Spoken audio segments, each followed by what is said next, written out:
Big up, everyone. Welcome to my Bees reaction stream for the match against Arsenal. Long overdue. Of course, Arsenal 2, Bees 1 on Saturday. Last Saturday, it's gone so quick. What, 2 or 3 days ago? It's a while, wasn't it? And obviously, you know, I should have been on here earlier than this. Well, really, it was going to be Sunday. And, of course, as we all know, Mother's Day, that was. And didn't really plan ahead thinking of that. And obviously went out for a meal with my mum and dad. Obviously went out with them and my sister as well. We all went for a meal on the Sunday. So we just about got in to getting a meal. Because obviously a lot of places were full up. Being Mother's Day, it's always chaos on a Sunday, on Mothering Sunday. So we sort of just about managed to get in somewhere to eat. So, but yeah, that was great. But obviously, this sort of fell by the wayside doing this reaction. And of course, I was also going to do the England cricket one as well, my cricket channel, Mr. B Talks England Cricket. Or Mr. B Chats England Cricket, but either one really. Chatting bloody England losing yet again and being shit. That's what I was chatting. But yeah, so I obviously done that in the end. Managed to do that yesterday with Manny. He came on and he's on here again today, Manny Fangaderai. And also I'll have another guest, Ollie Sinclair. He'll be on as well today. Both Arsenal fans, so be a bit outnumbered today. But that's okay. I can give it back to them. I know what I'm going to be talking about. A certain German giraffe. Oh, sorry. I should call him actually Kai Havertz, really. That's the proper term and not derogatory and a proper name for him. So anyway, I will be talking about all that. And obviously the match, of course. Lot better performance from us. And unfortunately, we still lost, but I was happier with the performance. It was only 2-1 in the end, and we held our own. And I think we done well against Arsenal, where many teams have been slapped up by them. And they're on a really good run. I never underestimate them at all. I know what a class team they are. Well, they can be. We all know, even with Arteta there, they can play some good stuff. So, but I'll read this comment out. This was probably, I think, from yesterday. It's Warren. He was in here. And I apologise, mate. Sorry, mate. I know you was in here yesterday. Unfortunately, I wasn't. But anyway, he says, go on, Mr. B, let rip. Yeah, I will, mate. I will be. Don't worry. I will be. And thanks for that comment, man. And as I say, I apologise again. As I say, it was supposed to have been yesterday as well. And other things took over. I had a very long cricket stream in the end, which didn't help. And then I had to get something to eat. And it all took its time. And of course, the time had gone. And it was getting too late. And I had to have the evening to myself to do other things, and of course watch the football. Good match last night. Chelsea actually winning. It was close in the end against Newcastle, 3-2. Although obviously Chelsea were 2-1 up at one stage anyway. And I had that as I predicted that result at 2-1. And then they went and got a third one, and then Newcastle got a second. So that sort of spoilt that. But thankfully, I don't do an actual league thing, an actual proper predictions where you get points from it or whatever you do in a group on a table. So I'm not doing any of that. So that doesn't quite matter to me. But I mean, I think it was a great match, 3-2, and pleased for Chelsea for a change, I guess. I mean, we drew with them, of course, 2-2. So that was our last sort of point we got. Actual point was against them. But we did have a win. Of course, that was against Wolves. That seemed a little while ago now. But then obviously we got Burnley now, so hopefully we can get 3 points there. You would think so. Second from bottom of the table, unless they are bottom now. I know Sheffield United got a draw. I think they're still second from bottom, Burnley. So anyway, you would think we should beat them, even though it's away. We need the 3 points, so that's very important. I will obviously. I know I've got Ollie in here, and I'll don't worry, Ollie. I'll get you on in a minute, mate. All right? Because obviously I'm just going into a little bit about Brentford to start with, and then I'll get you on to obviously talk about what you thought with Arsenal and everything in the match. And obviously Manny will be on here soon as well. But we'll chat about that in a little while. So yeah, anyway, cheers Warren for that. Go and check his channel out, Warren's Team Talk. Brilliant channel, lots of great content. You know, go and look at that. It's brilliant, fantastic stuff. He does all stuff about obviously with Arsenal, but he does other teams as well. And sort of lower league teams and FA Cup and everything. He does his own live score thing on a Saturday where he goes through all the matches and the scores and fixtures and everything. So go and check that out. Yeah. So anyway, right. I'm going to obviously get into all this. So I'll just get into this, obviously, this game and talk about it. And we'll go start with the Bees line up and formation. And bear with me, guys. I've just got to bring this up. So obviously, I'll go to the usual Bees channel and bring it up. So bear with me. I won't be too much longer, guys. Hopefully you're all watching, and I know there's nobody else in the live chat at the moment, but we might get somebody in there at some stage.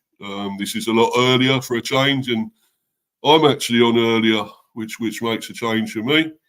I know a lot of people are saying Mr. B's actually on early for a change. Yeah, that makes it. Yeah, I can do it. You know, I can do that. But then obviously I had nothing. Hampering me today or stopping me, to do this. So I could get on here and earlier and do what I wanted with it. So anyway, guys, I'll just bring this up now. Not that one. Coming. It's coming. So's Easter. That's not far away, is it? Here we go. Right. There we go. There's our line-up and formation yet again, which was pretty much the same, 3-5-2. But we do alter it in the game. We do go sometimes a back four, back five in the game. And, he does move it about. Generally, Thomas Frank does change things up, but I don't think he has as much this season, which has been the issue. And I will be talking more about that at some stage. But yeah, that's the 3-5-2 for the Bees. Flekken in goal as usual. And I don't think he was that great in this game, Flekken. He'd been doing fairly well. But in this game, I thought he looked back to his normal self, the usual shit. And I don't know. I don't know about it. I still don't know about this guy. I still think the jury's out. But he keeps playing him. But I don't know. And I will talk obviously more about that in a little while. Rorsleff, again, I'm still not sure about him. Jury's out for me. Lewis Potter didn't have such a great game either this time. I didn't think he was that great. Collins, I thought, defended a lot better this time. I thought he was a lot better in this game. Really pretty decent this time. And, and was involved in at least one of the incidents there, or maybe two. to do with Mr. Havertz, of course. But anyway, we carry on. Aya had a better game. I think he had been a bit shaky lately, but I thought he'd done better than this one because I thought we defended better as a unit this time. You know, okay, a lot of people say it's a low block or high block, or whatever. And then, you know, you park in the bus, this and that. But it works. You have to against these sort of teams, especially Arsenal at the moment. You know, the hot goal scoring form they're in at the moment. You know, they're on fire at the moment. So we had to come up with a way of keeping them out, and that's what we had to do. And yeah, you could say it's at the expense of getting goals, of attacking, being a attacking threat, but. Yeah, we still got a goal out of it. We still managed to, okay, look, mate, people could say it's lucky because of Ramsdale, what he done, lingering on the ball, and Visser charged it down and put it in. But, you know, it doesn't matter. It's a goal. And you know, so really that strategy and tactics worked for quite a while. And probably should have seen us get a point out of the game, to be quite honest. But we all know a certain decision changed that. But I will go into that a lot more. Anyway, so Sanka, I'm not so sure about him either. Another one, jury's out a bit, but at times he done okay in this game. Nyeka, I do rate. He had a pretty decent game, I thought. Really good game. Now, was in and out. I think he was okay, decent in the game. Not as good as he was probably in the one against Chelsea. He was brilliant there. And Visser, what a game I thought he had again, and somehow got taken off. Yet again, a strange one again from Thomas, taking him off when he was probably one of our best players. He was running around, harrying, you know, getting into players. Making life difficult for the Arsenal defence and then bringing it out and passing around. He was everywhere there, and I really was amazed he was taken off. And of course, got the goal. So why Thomas took him off, I haven't got a clue.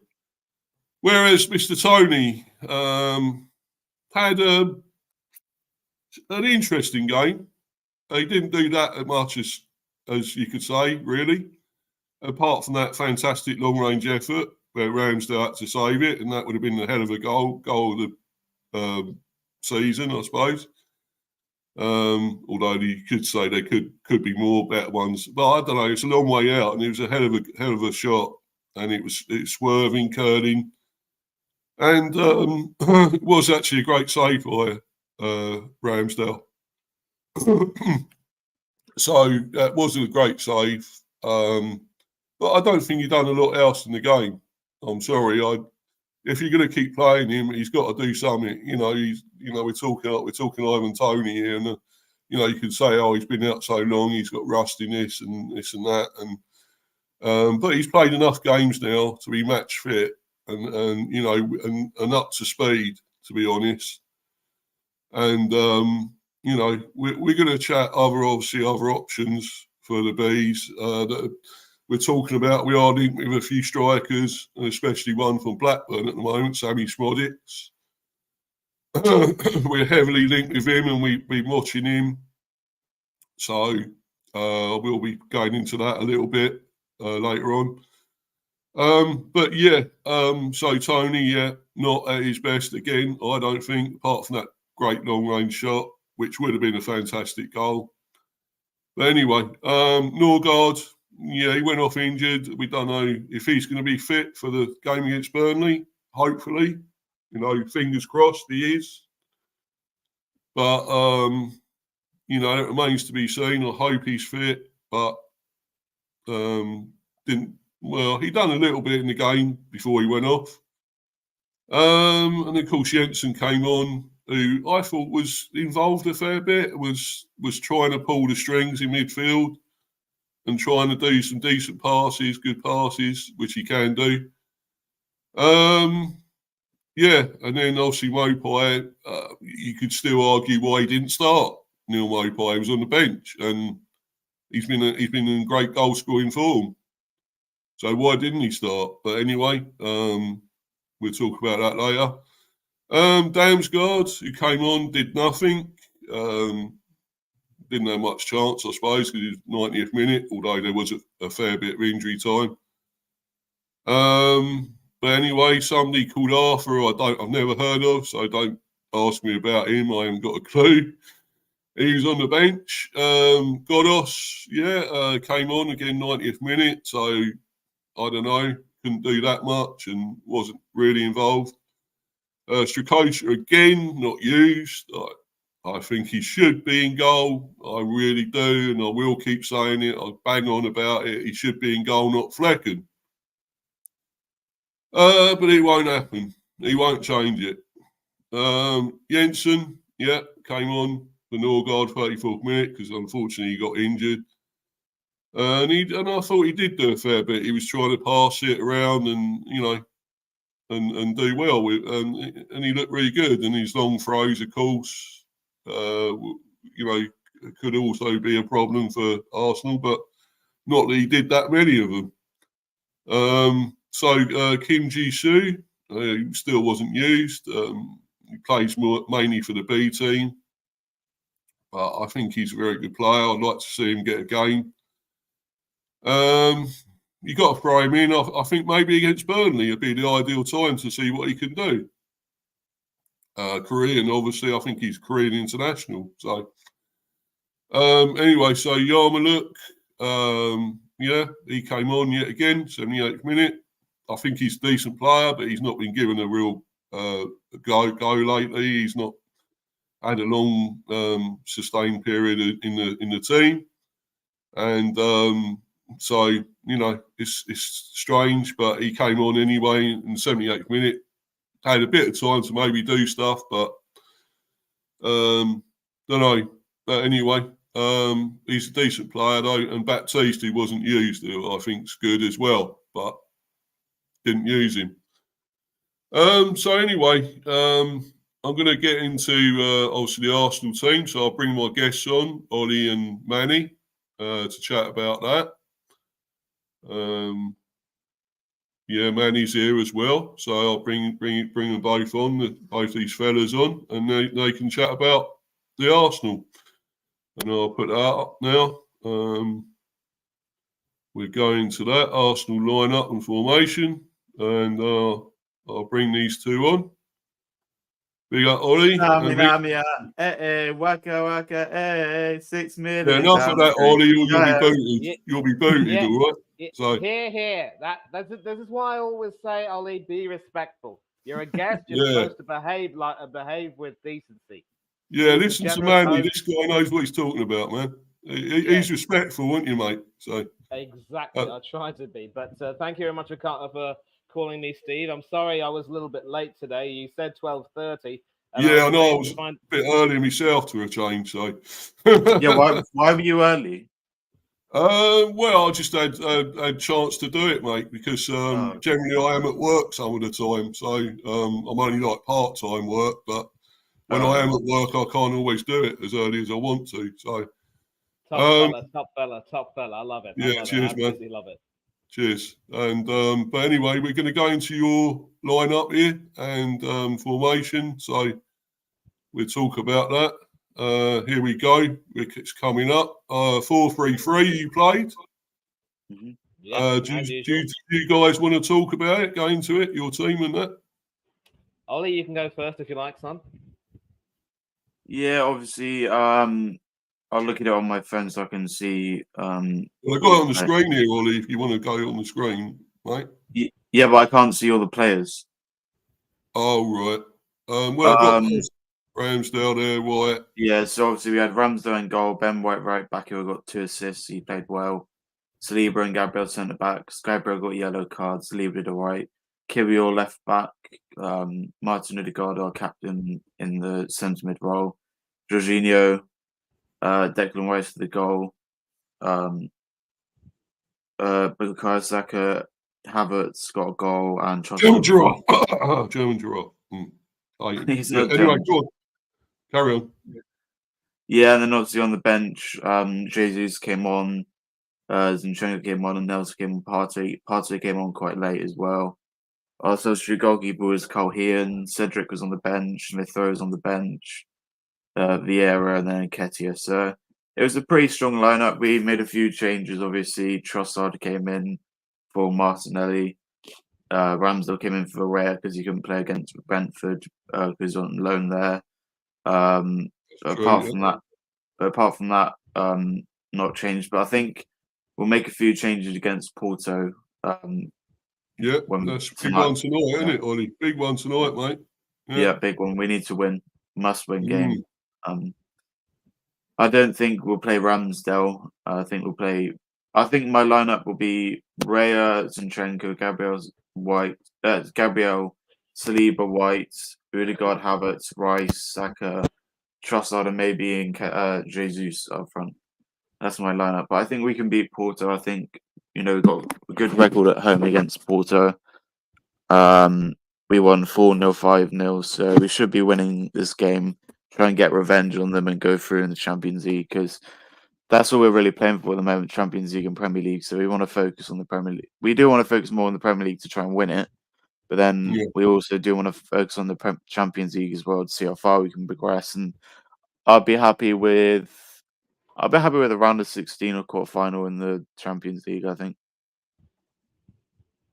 Yeah, well, let's hope you can do it. Yeah. We'll see. I think I'll put on my prediction you to win 2-0 tonight against Porto.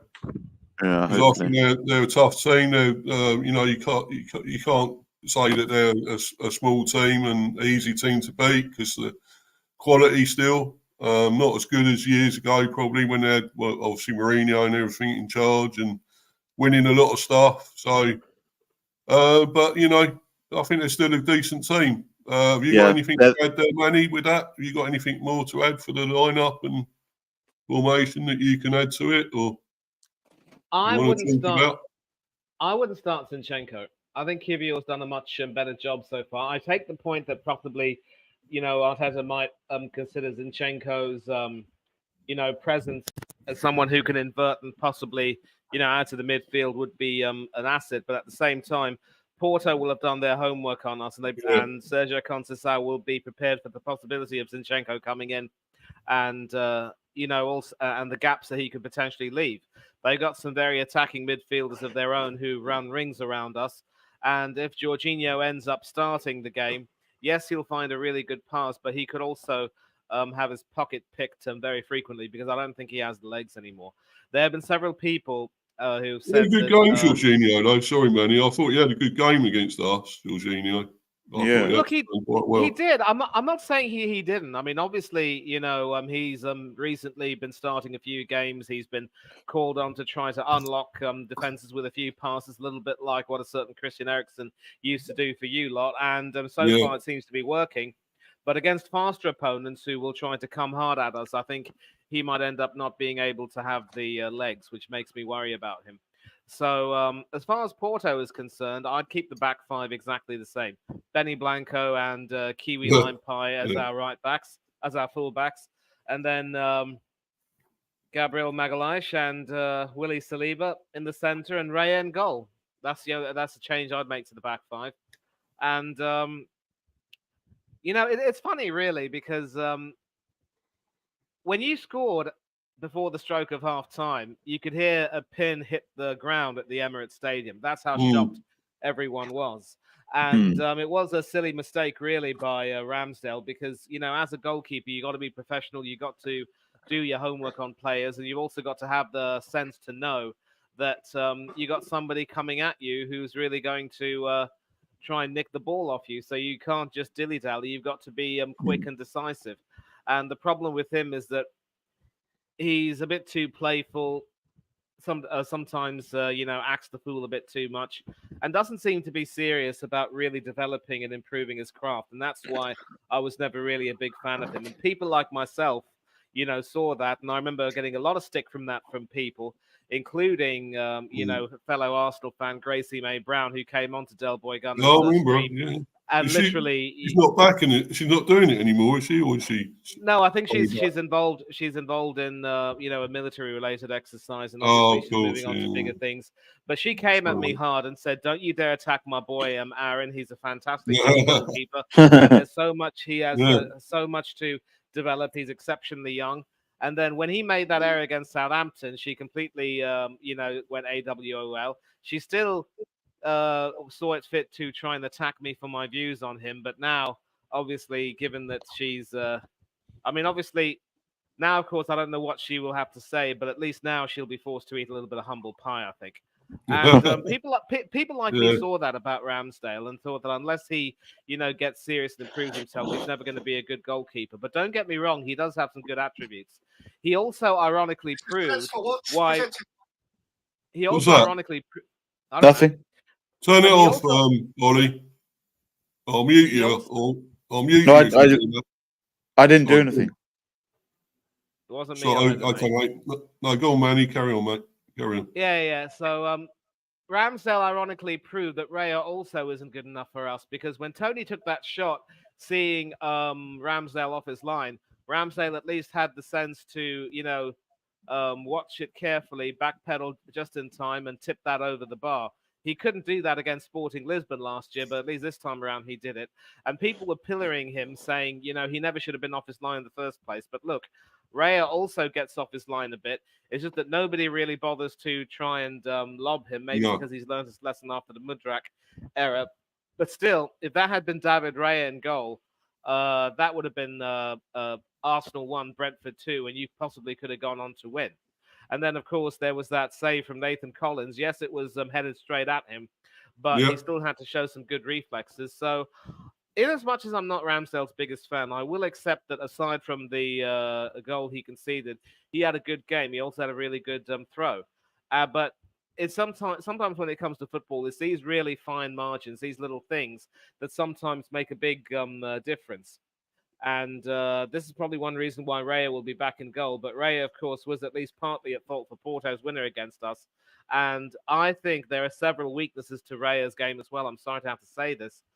Neither of these goalkeepers, Steve, are going to be good enough for us. But apart from the Ramsdale mistake, I thought, Ben White obviously had two crosses for the goals. Both of those were assists, and also did quite well in the game.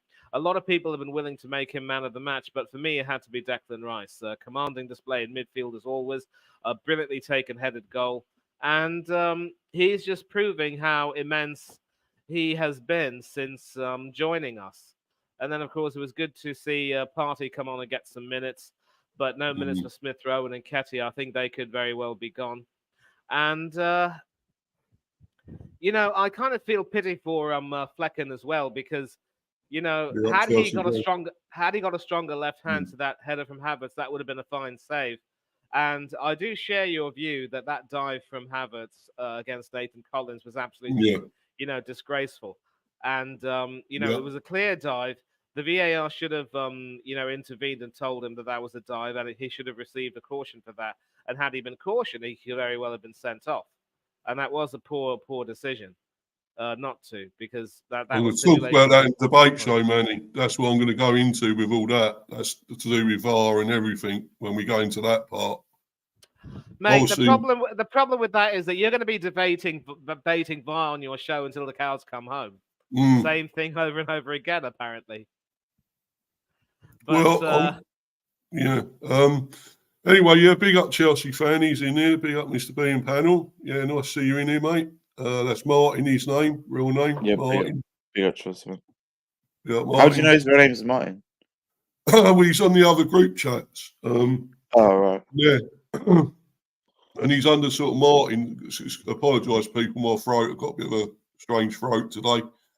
Probably a bit of shouting about yesterday from the Arsenal Brentford game in England as well. The cricket. It's all a bit of a nightmare at the moment. But anyway, so could be to do with that.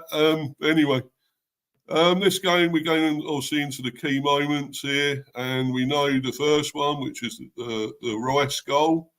Old Uncle Ben, he scored there. Uncle Ben's Rice with the first goal, and I still think our goalie should have done better. We also had Ross left there who didn't really jump with him properly or mark him there. And I don't think the header, I know it's going to sound like a lot of whinging and moaning here, but I still don't think the header was great. It was really powerful. And our goalie was sort of stuck on the line. He was sort of like, and he's got no strength to jump. Flekken, he's not good enough, Thomas. I keep telling you, he's not a good enough keeper. And I apologise for my ranting here, but he's not good enough. He never will be. I know he's done some good saves lately, but you can't keep saying that. That's in the past. You've got to do it now. You've got to keep doing it. And he isn't good enough. How the hell he's played for the Netherlands, I don't know. He's a Netherlands international. How? How is he? That's what I want to know. And we got a good keeper. We got Strakosha, and you won't play him. Why won't you play Strakosha? He's better than him. And then also this other new guy, they got an Icelandic one. We got another goalie, and he won't play him either. What's the point, man? I've had enough, Thomas. This ain't good enough. If we're going to try and stop teams, we got to have a decent goalie as well as a good back four or whatever, back three. They've got to be solid. And every time I've got no confidence in this keeper now. I've got no confidence whatsoever that he's going to do anything. You see him there in the second half punching as well. Punching, he could catch it. Catch it. Why is he punching? Apologise, guys. I've gone off on one here, but it's just not good enough. And obviously all this thing with the Havertz thing as well. Also, I don't know if you guys saw what he done with his arm when he almost elbowed that. I think it was Collins, and he went up high with his arm, and he caught him. I don't know if you two see that. I don't think we were taking notice of that. No, to be honest, that looked like he could have even got booked then. And I think, well, how many more times? How many chances was he gonna get to stay on the pitch? And I know it's not so great, fellas here, because you did win, but at the end of the day, that guy shouldn't have been on the pitch to do that. I keep saying that he shouldn't have been there to score. And I know he scored against us the last time, beat us last time with a header. That was heartbreaking and embarrassing that this guy can score against us. What have we done to him that he keeps scoring against us? It's so unfair,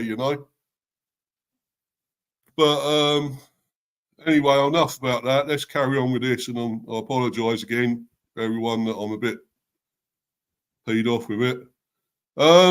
Anyway, so there was that. We can go on about what should have been better, the goalie, defending, whatever, but it was a goal. And then, obviously, for us, we actually equalised just before half-time. Was that the 44th? 45th minute. I think it's the 48th, wasn't it? Something like that. Yeah, when Ramsdale, of course, was charged down. Took too long on the ball, which he's been known to do. We've seen things like that before, and somehow most of the time he's got away with it, but this time he didn't. And I think that was brilliant for Visser. I thought he had a great game, Visser. Some reason Thomas took him off, and I still don't understand that. One of our best players on the night, and he took him off. But yeah, so, well, you could say left-footed shot from Clay. It wasn't. It was a deflected shot off his boot, because obviously Ramsdale kicked it onto his foot, and it went in. So, oh, by the way, actually, my sister's met him, by the way, Aaron Ramsdale.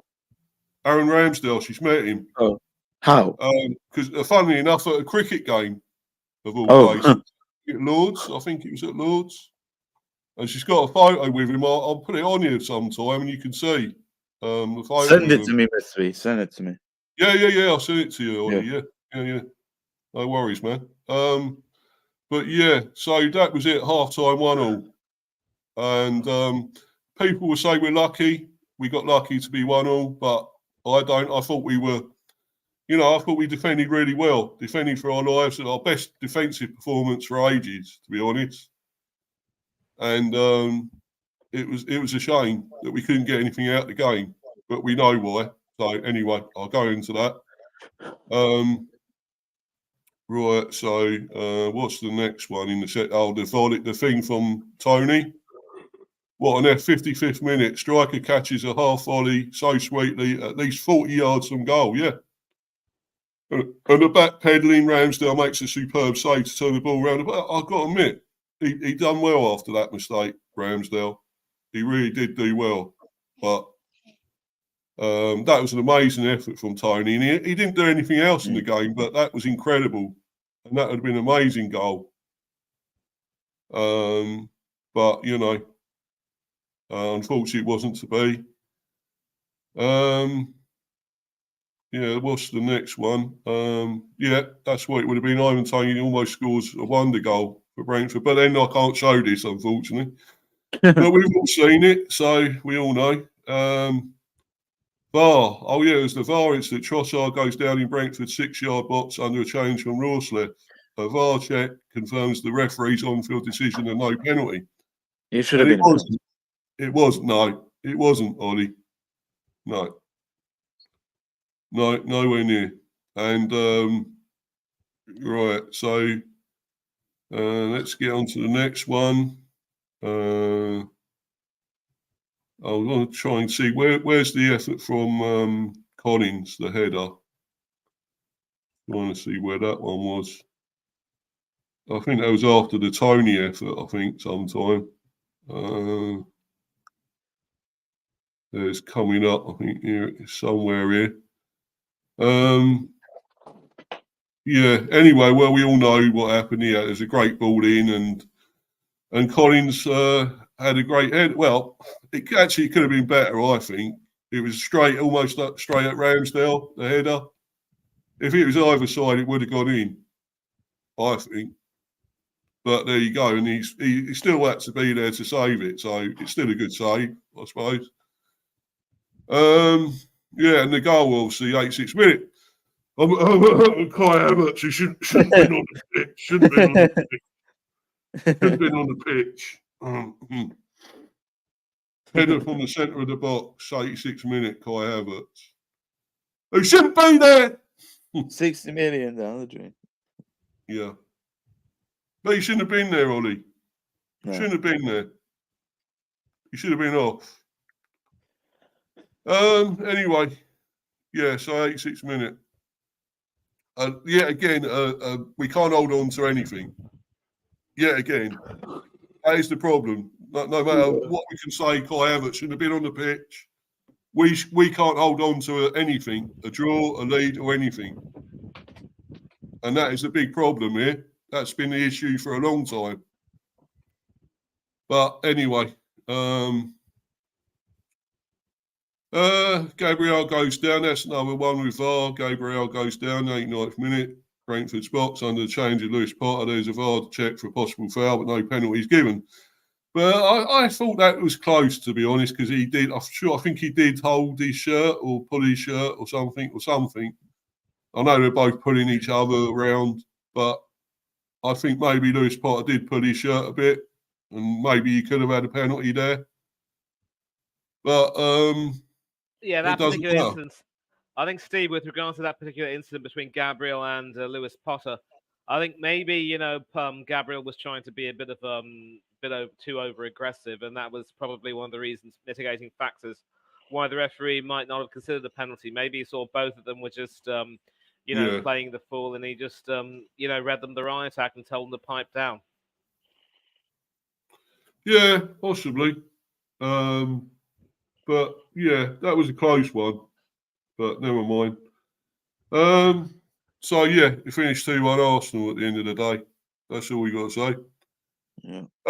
Anyway, and I think a lot of you a lot of you Arsenal fans were quite, satisfied in the end to actually win, and managed to sort of feel relief that you managed to win the game, because I thought we gave you a real test here. I really do. You did. I thought it was one of the teams that really sort of, frustrated you and done well in defence and harried you and pressured you a bit more. Because a lot of these other teams were letting you play, like the likes of Sheffield United. Who were the other teams you've got? Well, West Ham, maybe let you play. Burnley. There were teams just hadn't been turning up against you lot. So, but I thought we had a great game there, and unfortunately we couldn't get anything out of it. But there you go. We take that on. We got confidence from it. There's positives there. We can take in. We got Burnley now, so we got to beat them. We should be beating Burnley. Even though it's away. We lost to Sheffield United already. We've lost to them somehow, 1-0. How the hell we lost to them? But we beat Burnley already this season. We beat them 3-1 at the Emirates. Emirates? The Emirates. No, we're not. No, not at your ground. Sorry. Yeah, we're ground sharing. Didn't you know? No, but also in the description you put the game is at the Gtech. This game you put the. Did I? Oh yeah, shit. you put. Sorry, Everyone welcome to my stream. 2-1 away defeat against Arsenal at the Gtech as blummin. Oh, sorry, mate. I will change that. Don't worry. Sorry. Hey, listen. Brain fart there. But listen, I always say it's better to be engaging in ground sharing than wife sharing. Yeah, true. Sinchenko, the big boy. Yeah. But anyway, yeah. So anyway, guys, that was the sort of the key moments. Cameron's in here as well. Cameron. He's an Arsenal fan. I sent him the link. He's an Arsenal fan. Cheers, mate. Yeah, cheers. Yeah, sorry. Chelsea fan again. Big up, Cameron. Yeah. Big up. And so, what should we talk about now? Let's get this. Oh, yeah, I was going to do the player ratings, actually. Both our teams. I'll do, obviously, hold on a minute. I'll just get rid of this for the moment. And I'll do our lot first. Well, you two can be involved if you want, fellas. You can talk about this as well. If you want to rate our players. I mean, you might think we've done all right, some of our players, and we can go through it. And obviously, we start off with the goalie, which I don't rate. I still don't rate him, Flekken. It was a poor performance. The jury's still out on this guy, majorly. And I'm only going to give him a 2. I thought he was poor. Really? No, I'm serious, Ollie. He was poor. He was. And, no command, doesn't come out off his line, punches the ball too often, doesn't catch it, and he can't save hardly anything. Even the header from Havertz, even though it was a decent header, he could have saved. He got hand to that. He could have pushed it over the bar. There's no strength. I can't see anything with this bloke that I rate. So do you want to give him a mark, you two? Any of you two want to? Mate, I think 2's really harsh. I mean, he probably could have done better for the first goal. Perhaps I thought maybe his positioning was perhaps a little bit off, but he did also play a big part in keeping you lot in the game. And that Havertz header was also, I think, I'd also put the blame really on some of the defenders who pretty much, escaped, marking Time him. wasting, Cameron. No, time wasting. We weren't time wasting. Come on. Anyway, Manny, what were you saying? Go on, mate. Sorry about that. Yeah, Apologise. so I probably would give Flekken maybe a 5, perhaps, because I will take your point that he could have been a little bit. Sorry, mate. That's just my feelings. I'm a Brentford fan, and I see this guy week in, week out. and I know what he's like, and he's not the one we need. He's not our goalie. I'd have Strakosha in any day. Strakosha for me. Would you take Ramsdale? Yeah, would you take Ramsdale? If he could cut out them silly mistakes at times, he does. Yeah, because I still think he's a great keeper. I do think he's a good keeper. You see what the saves he did make after that mistake. You see that's some really good saves after that. Yeah, and also you know, that huge throw to Trossard, it was timed magnificently. Something he had obviously picked up in the training ground, but then I believe Trossard lost his footing, and the chance went begging. Had it not been for that mistake, it would have been an almost perfect game for Ramsdale, which is an example of the fine margins. But going back to your ratings, I mean, I still think that you're being harsh on Flekken, but I respect that it's your choice. And if you think he had a poor game, then you're welcome to go with that. But I actually thought that number 30, Roslev, had a disappointing game in the defence. Really, I thought. I agree. I agree, man. He was very much a weakling. So how much would you give Roslev? Well, I mean, a lot of people know. A lot of people have seen my streams before when I've done all this, and I don't exactly rate him that highly. Like, jury's still out. I mean, another one, Thomas keeps playing. He keeps playing him. I don't get it. I don't understand it. I know he scored in that game against Chelsea, and I think he did score in one game that was offside. I think he was offside. Was it City or something when he scored? And it was offside. But I still don't think he's good enough. He's weak at the back. I mean, he's decent going forward, but he's still not good enough at the back. He can't win headers. He can't always do good tackles and passing. So what is good about him? Again, I'm only going to give him a 2. I would give. Oh, sorry. I'll go back to Flekken. I agree with Manny. I'll go for a 5 for Flekken as well. Yeah, well, that's because he got 4 saves. He got 4 saves. But... He got 4 saves, and he only conceded 2 goals. Yeah, he's still shaky, Ollie. I'm sorry, he is. He's not good enough. Anyway, so I'm going raw stuff. I'm going 2. I'm sorry, I don't rate him. I just don't. I've seen so much now, and there was only one game. One game I thought he was actually any good in. That was probably the last one. Against Chelsea. For me, given that he wears jersey number 30, it's either a 3 or a 0. I'll give him a 3. Yeah, I sort of agree with that, really. So I'll give him a 4. It's anything below 5 is right. Let's be honest for that. Yeah. Right. Well, Lewis Potter, we're going with the defence first. He wasn't really. He didn't even have a left back because Reguilon's out. Yeah, Reguilon had an injury, unfortunately. So Collins, I thought was a standout. I thought he was really good at the back. One of his best games lately that he's had, because he's been dodgy at times. But in this one, I thought he was really great. And he was obviously involved with the things with Havertz, of course, as we all know. But, he never actually touched him when that was a dive. So why wasn't he was already booked. So why wasn't he sent off, Havertz? He didn't even touch the guy. He was nowhere near him. Went down. That is not right. Referee, linesman, they're all useless, as far as I'm concerned. And why couldn't VAR have done anything? That's another reason. That's another thing I'm going to talk about on the debate. But anyway, Collins, I thought had a decent game there. I really do. I'm going to give him an 8. I thought he was really good. Wow. I probably would give him a 7, but again, it's your call.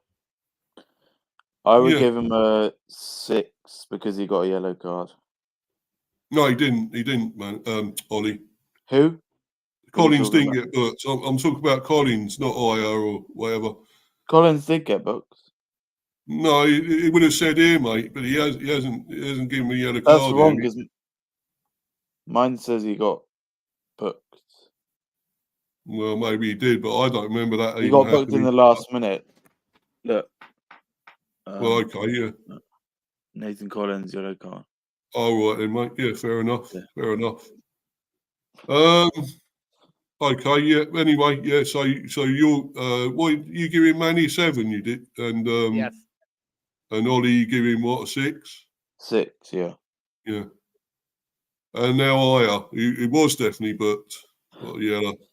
I thought he done No, all right. I wasn't booked.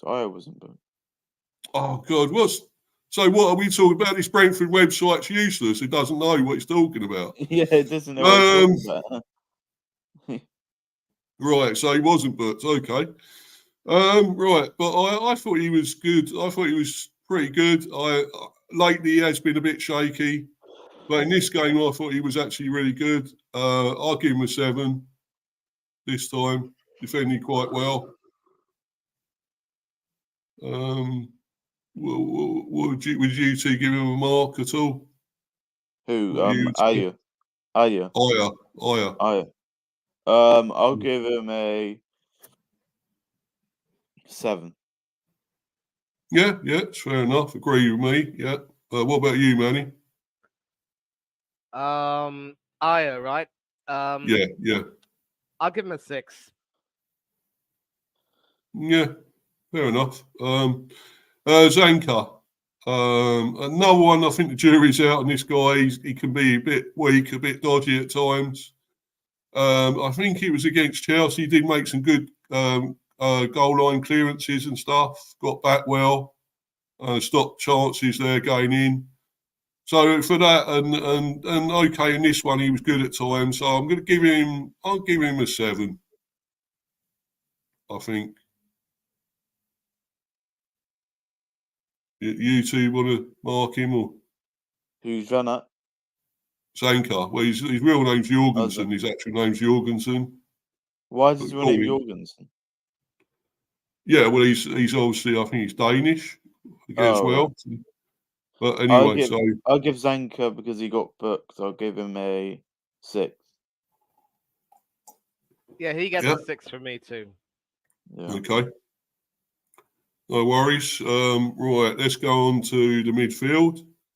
And Onyeka, I thought was decent again. I really rated him. He's quick and he harries teams, harries players. I'm not sure he offered much of a threat up front as such, but I'll give him a 7. And you two? Because he got booked, I'll give him a 6. Again, what? Just because he gets booked? Yeah, don't worry about performance-wise. It's not to do with getting booked, Ollie. It's what he's actually done in the game. It's not because he's got booked, is it? No. A lot of players get booked. A lot of yours get booked, yet they still perform well in the game. Yeah.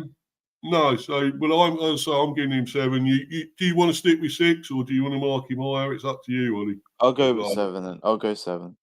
Okay, mate. No worries. What about you, Manny? Is he there? You still there? Manny? Yeah, Manny. You there, mate? I'm here. I'm here. I haven't gone anywhere. Earth called him Manny. Yeah, there we go. Are you? I do apologise. It's fine, mate. Right. So, who are you rating now? It was where were we at? Onyeka. Onyeka, yeah. Onyeka.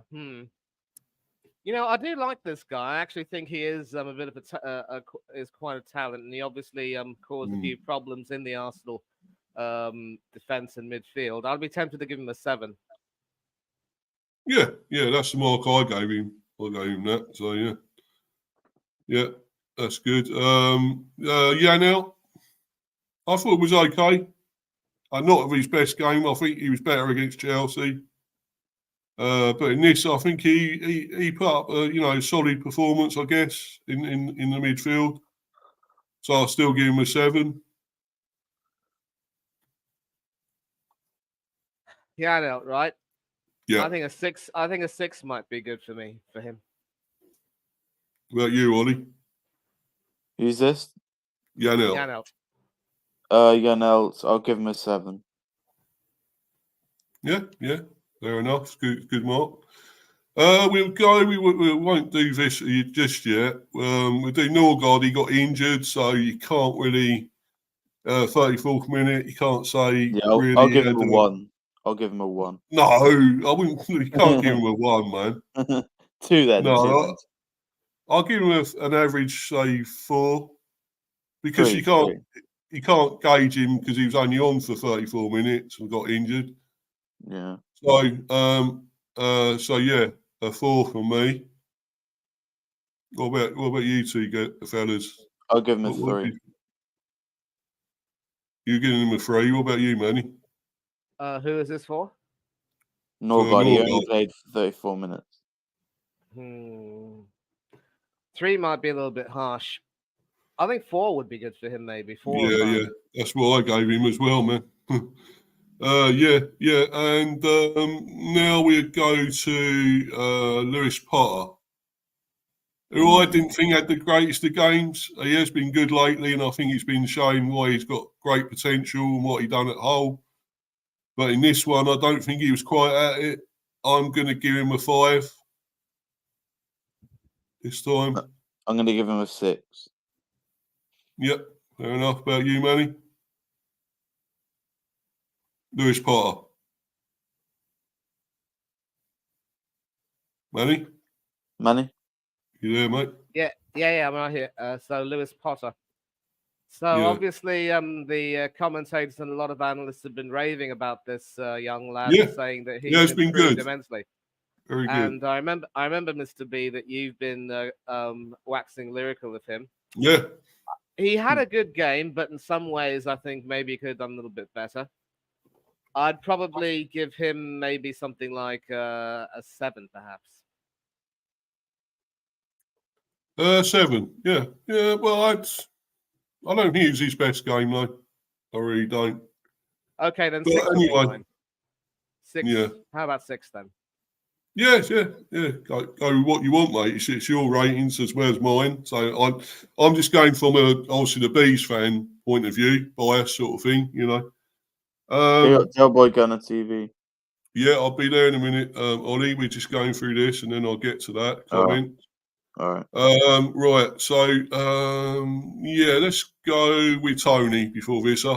And I don't think he had the best of games apart from that great long-range effort. So for that long-range effort, I'll give him a 6. But other than that, I don't think he had the best of games. He didn't really stand out. We know what he's capable of, and it wasn't that. He's a lot better than this. So for me, a 6. How about you two fellas? What do you think?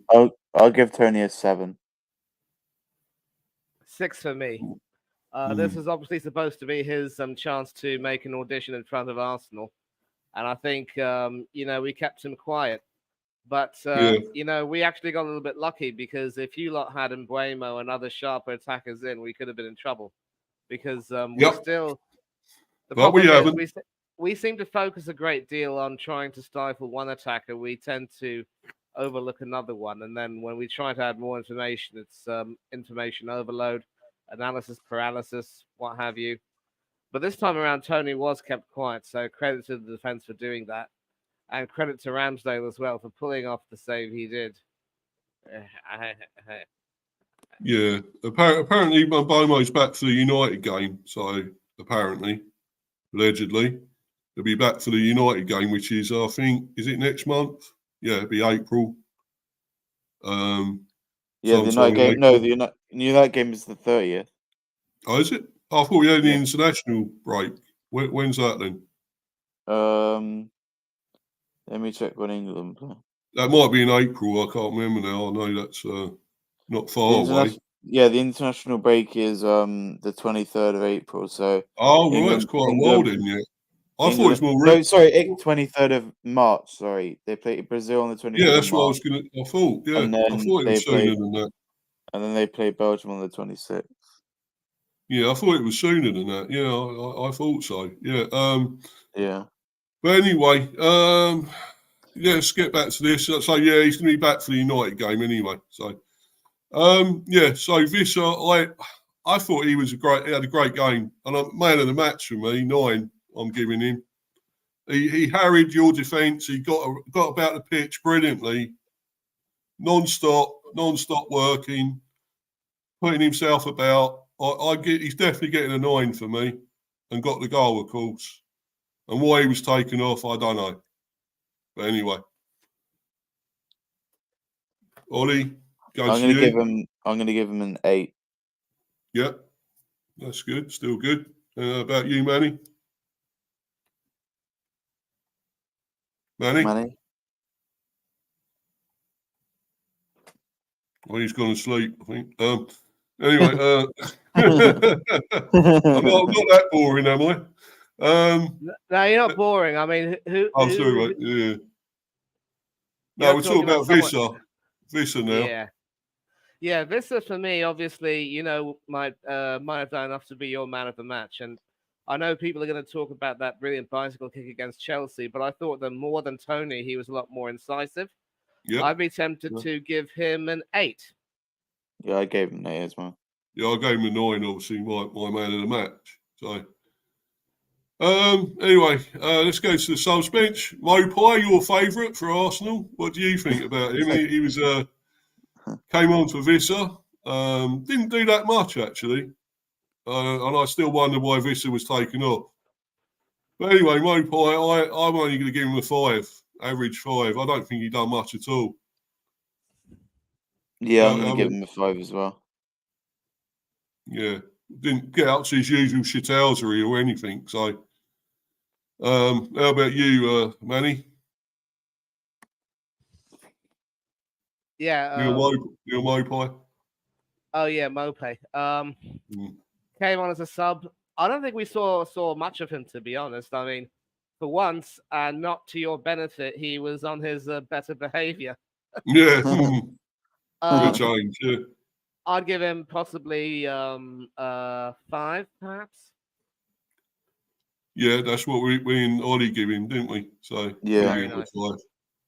5. Damsgaard didn't do anything when he come on in the 90th minute. It was 90th minute, but he still didn't do a lot. I'm only going to give him about a 2. Lucky to get that. So just for turning up. I wouldn't give him anything.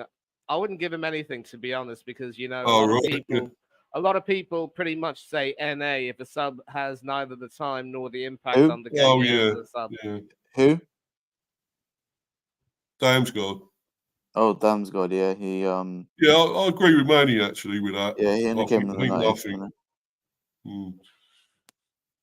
Arthur, who knows who Arthur is? I don't even have a clue, and I'm a Bees fan. He didn't play. Didn't even come on anyway, so yeah, he didn't.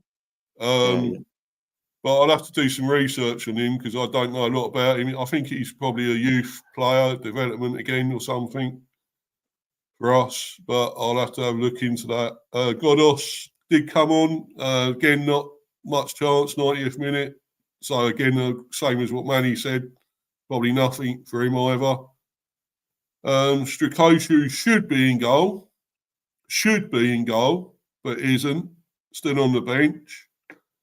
So Thomas, sort it out, get him in goal, better goalie. We need that. Come on, man. Come on, sort it out. Right, Jensen came on for Norgard in the 34th minute. And I thought he was doing quite a bit. He passed it around, trying to pass it and be our playmaker, which he can be. He's decent with the ball, passing. So I'm going to give him a 7. I'll give him a 6 most probably, but 7 is your call. Also got long throw as well, capable with that. So, but yeah. Anyway, Ollie, what do you think? Who, Jensen? Yeah. I'll give him a 6. Yeah, fair enough. Kim Ji-soo wasn't used. I do know about him, Korean international, plays mainly for our B team. I'd like to see him given a chance, but I don't think he will. Maybe against Burnley, could be, but you never know. Yarmouk came on for Onyeka. Didn't have chance. He done a little bit, but I don't think he was outstanding. I'll say a 3. And I do rate this guy, but he's not really been given a chance, I don't think. I'll give him the 3. Really? 78th minute. What about you two? Who's this? Yarmulke. You probably don't know much about him anyway, but I'll give him. he's I'll give him Ukrainian the 4. international, by the way. Ukrainian international. Oh, Ukrainian international. Not that always means a He lot. signed. But, He signed in the summer, did he? a couple of seasons ago, I think. I think he's been here a couple of seasons now. I think. So, I think he's under 21's Ukrainian international. He doesn't play. I think he's played for the full team as well, Ollie. So. Oh, has he? I've looked Yeah. and he's only played for the under 21. Yeah, I don't think. No, I don't think he's played for the first team. Anyway, what mark would you give him? I said 5 or 4. 4. Maybe a bit too much, but yeah, go on, Manny. What do you think? Is he there? Don't know. Might be muted. Manny? You there, fella? Anyway, right, I'll just finish this one off and then, right, Baptiste, he didn't come on, wasn't used. Right, so let's go. We go to your ratings in a minute. I'll just read these comments out. Yeah, big up, as you said, Del Boy, earlier on. He's in there. Big up, Del. Good day, gents. Yeah, big up, Del. Big up, Del. What's the bleeding story? What's the crack, man? What's the bleeding story? What's the crack? What's a bleeding story? Oh, my that didn't sound Irish there, Ollie. You know? Yeah. I mean, you need to work on that, man. But, Irish. What's the cracking? What's the bleeding story? What's the crack? What's the bleeding story? The crack? What's the bleeding story? Chelsea fan. Big up there, boy, going TV. Yeah, big up to him.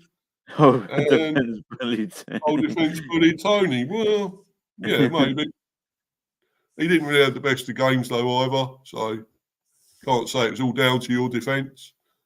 But anyway, we go to your ratings now, Ollie and Manny, if he's still there. I don't know if he is still there. We go to yours. Why haven't they got the players' pictures on the Arsenal? This is the Bees website, so it don't do that. I don't know why, but anyway, it doesn't really matter, does it? No. So what are you going to give Ramsdale, Ollie? So obviously he didn't keep a clean sheet. He's considered that guy who made that mistake leading to the goal. Not that. So he made 3 saves. If he would have kept a clean sheet and that error wouldn't have happened, I would have boosted his rating. But I'm going to give him an average 6. I think obviously he conceded the goal. He made the mistake. He only made 3 saves, 1 less than Flekken. But obviously you could put him quite low down when the score because of the mistake. But I think a 6 is reasonable because, you know, we only conceded 1 goal. He got 3 saves and he came in having not been played for a while. So yeah, I think I'd give him a 6. Probably would have boosted up to a 7 or 8 if he didn't make the mistake. And if he would have kept a clean sheet, it could have even been 9-10s if he got loads of saves. Right. I don't know if Manny's actually there or not. I'll do a rating for him as well. After that mistake, I thought he was really good. I thought he made some great saves. Kept you in that when we could have scored. Tony definitely and Collins, but he done some great saves. So I'm going to give him a 7 for me.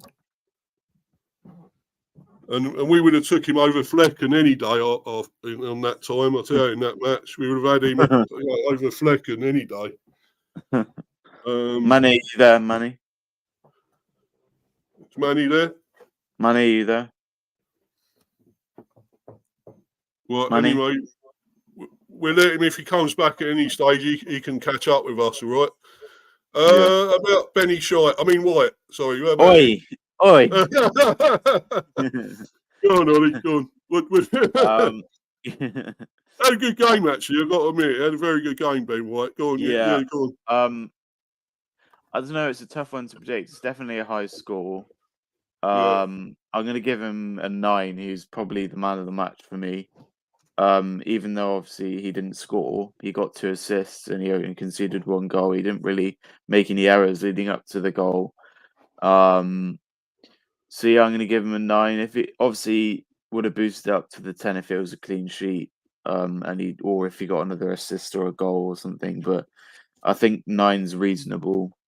Man of the match for me. No one gets a 10, unfortunately, but he gets a 9 for me. 2 assists, only conceded 1 goal. 2 great crosses for the goals. So yeah, 9 for Benny Blanco for me.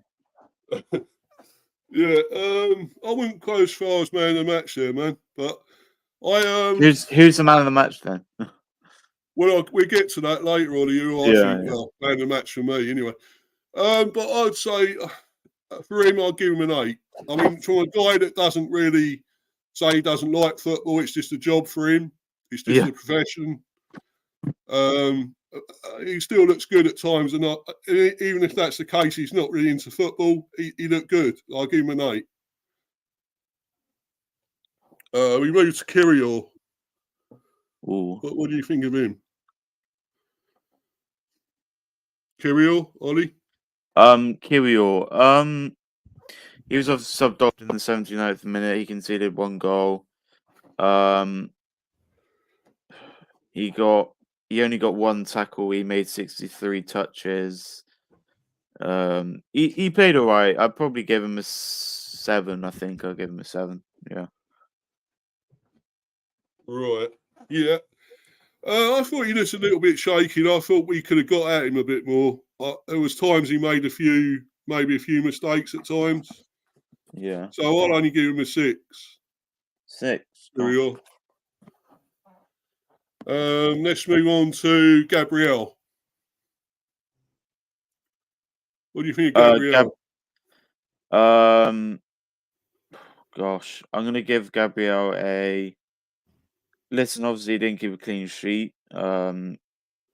He's the only defender to get yellow cards, so I'm gonna give him a 6 for obviously getting the yellow card. But obviously, he still had a decent game. Would have been a 7 if he didn't get the yellow card. But yeah, I'd give him a 6. Yeah, I thought he was decent as well. I'll give him a 7. How about Saliba? I'll give him a 7. Yeah. Yeah, I would say it's about right. I'll give him a 7 as well. Odegaard. Odegaard. He was subbed off in the 89th minute. He didn't get a goal and assist, but I thought he played all right. I'll give him a 7. Right, let's go on to Odegaard. I think I'll give him a 7 as well. Yeah. Hold on, it's gone a bit far there. Jorginho. I don't know. He didn't really have the best of games. I'll give him a 7. I thought he had a good game. I know you must be watching a different one. I thought he was really good. Yeah, he was pretty good. Yeah, I think he was good. Yeah, I'll give him a 7. I'll give him an 8. I would give him. What would you say? I'll give him a 7. Right. Let's move on to Rice. He's brilliant. I'll give Rice. Yeah, he was good. I'll give him an 8. He got the goal, obviously, and played quite well.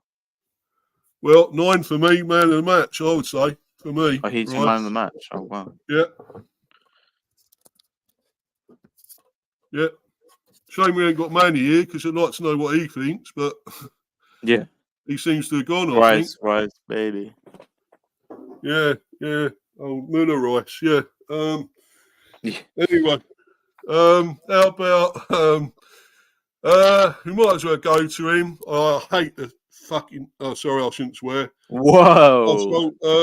German Giraffe that shouldn't have been. I mean, Kai Havertz that shouldn't have been on the pitch.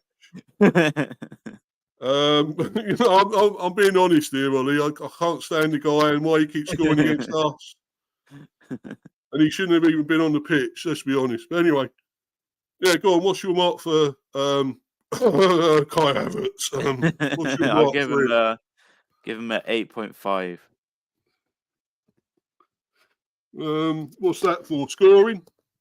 Yeah, with scoring. Because It would other have than been that, what else did he do?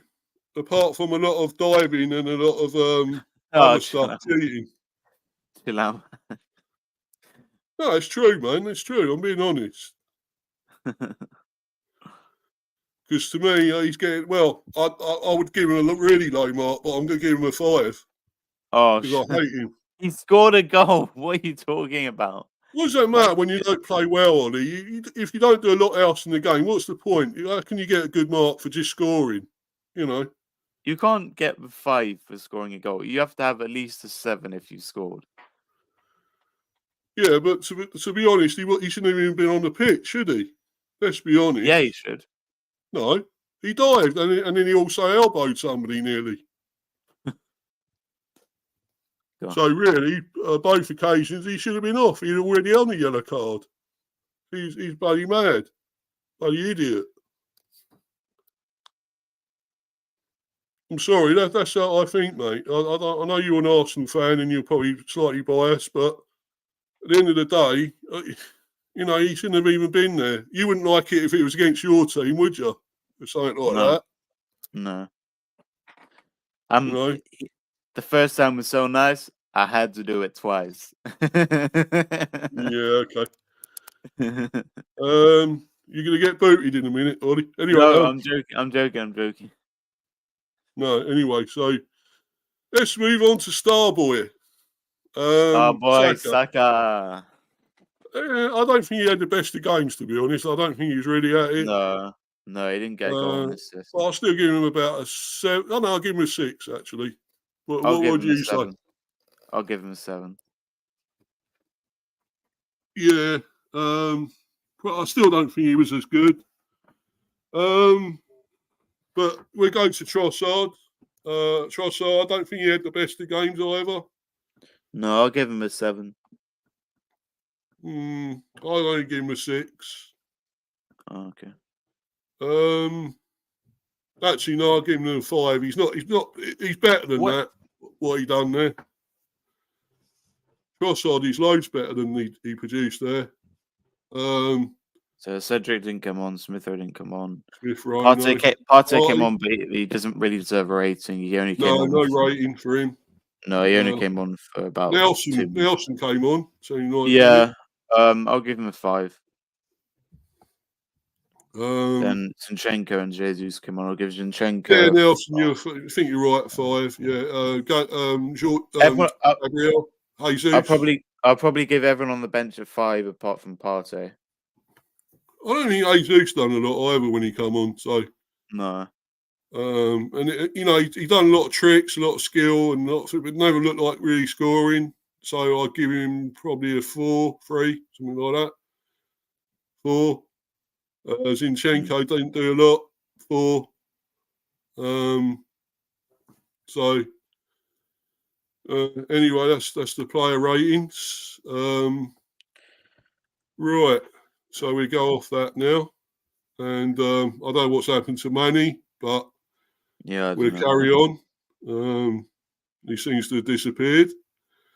Right.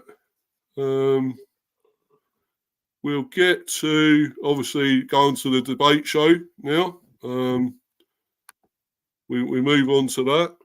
Hold on a minute, Ollie. I've just got to get a bit of light in here. It's a bit dark. Hold on a minute, mate. All right. Manny, are you there? I was just telling Alexa to put the light on. Oh. I've got Alexa and all that, so I've got the what do you call it? Not the orb thing. You know, the round orb thing. That one. Yeah. Not the dot. It's the other thing. So, anyway, let's get rid of that. And now we're going to the main topic that I want to chat about, which is this. Poor refereeing, such as Havertz diving Arsenal versus Bees match and Doku high kick on McAllister and pen box. So it could have been a pen. Should VAR now have more control to help with decisions? What do you think, Ollie? Do you think they should have more control? Yeah. Because at the end of the day, these decisions have cost teams. They cost us. They cost you in the past. They cost others. City, Liverpool, United, whatever, Tottenham. All these teams have had bad decisions because VAR couldn't intervene. Because for a start with that one with Havertz, right, VAR could have given that as a yellow or red rather, and he could have been off. Because obviously the linesman or referee didn't see it. Or if they had, they didn't give it because the linesman was there and yet he didn't even put his flag up. He didn't do anything. And the referee obviously might not have seen it from that angle he was at. But you could see he didn't touch him. There was a way away from him. There was nowhere near Havertz and he went over. And really, that should have been a red, Ollie. I'm sorry, I don't care what you're going to say. It should have been a red, and he should have been off the pitch. And if VAR had been able to intervene and give a proper decision, he would have been off. And I'm not just picking on Arsenal. There's plenty of others, and of course we go to the Liverpool City one as well. The incident with Doku and that.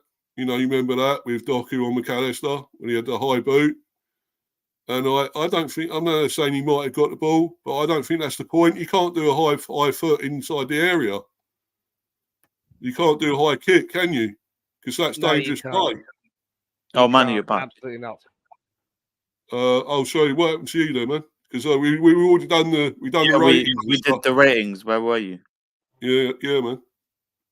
Yeah, I think I don't know what seems to be wrong with me, but I'll be very quick with my. Yeah, you could say that, but I mean, I sort of, But listen, I will. All right, mate. I don't want. If you fell asleep, just say it, man. I don't care. No, but I won't be offended. It's still very unprofessional, and I do apologise for that. But I will make up with my ratings.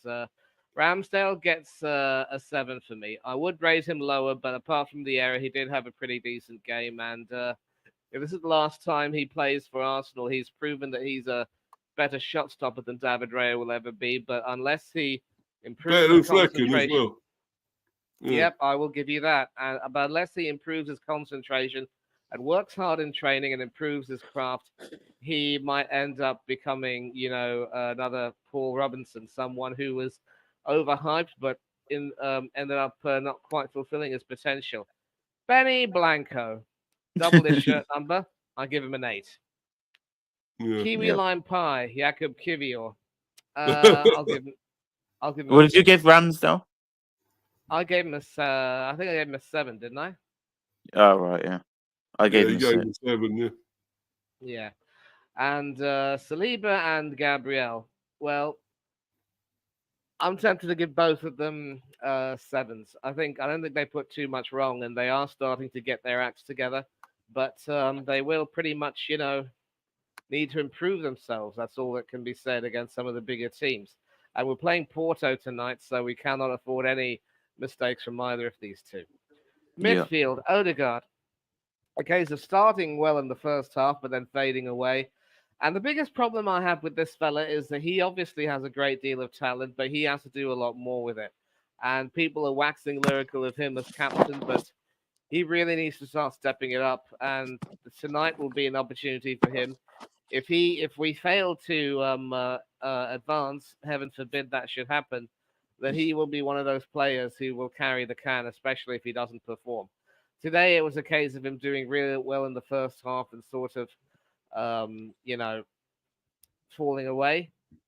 I mean, not falling away, but pretty much not really doing much in the second half. But I'm tempted to give him a 7, 1 less than his jersey number. Declan Rice, old Uncle Ben, as you would say, Steve. I go man of the match, man of the match for me. Me too. I'd be tempted to give him an 8.5, but then instead of being pedantic, just round it up and give him a 9. all's well that ends well. And then we've got Georgie, Porgy, Pudding, and Pie. And this time he helped make the Brentford fans cry for a change. 7 for him. It's good to see that he's enjoying a really good purple patch, but we talk about German Giraffe here, Manny. German Giraffe. No, I'm sorry, Jorginho. Sorry, mate. Go on. Yeah.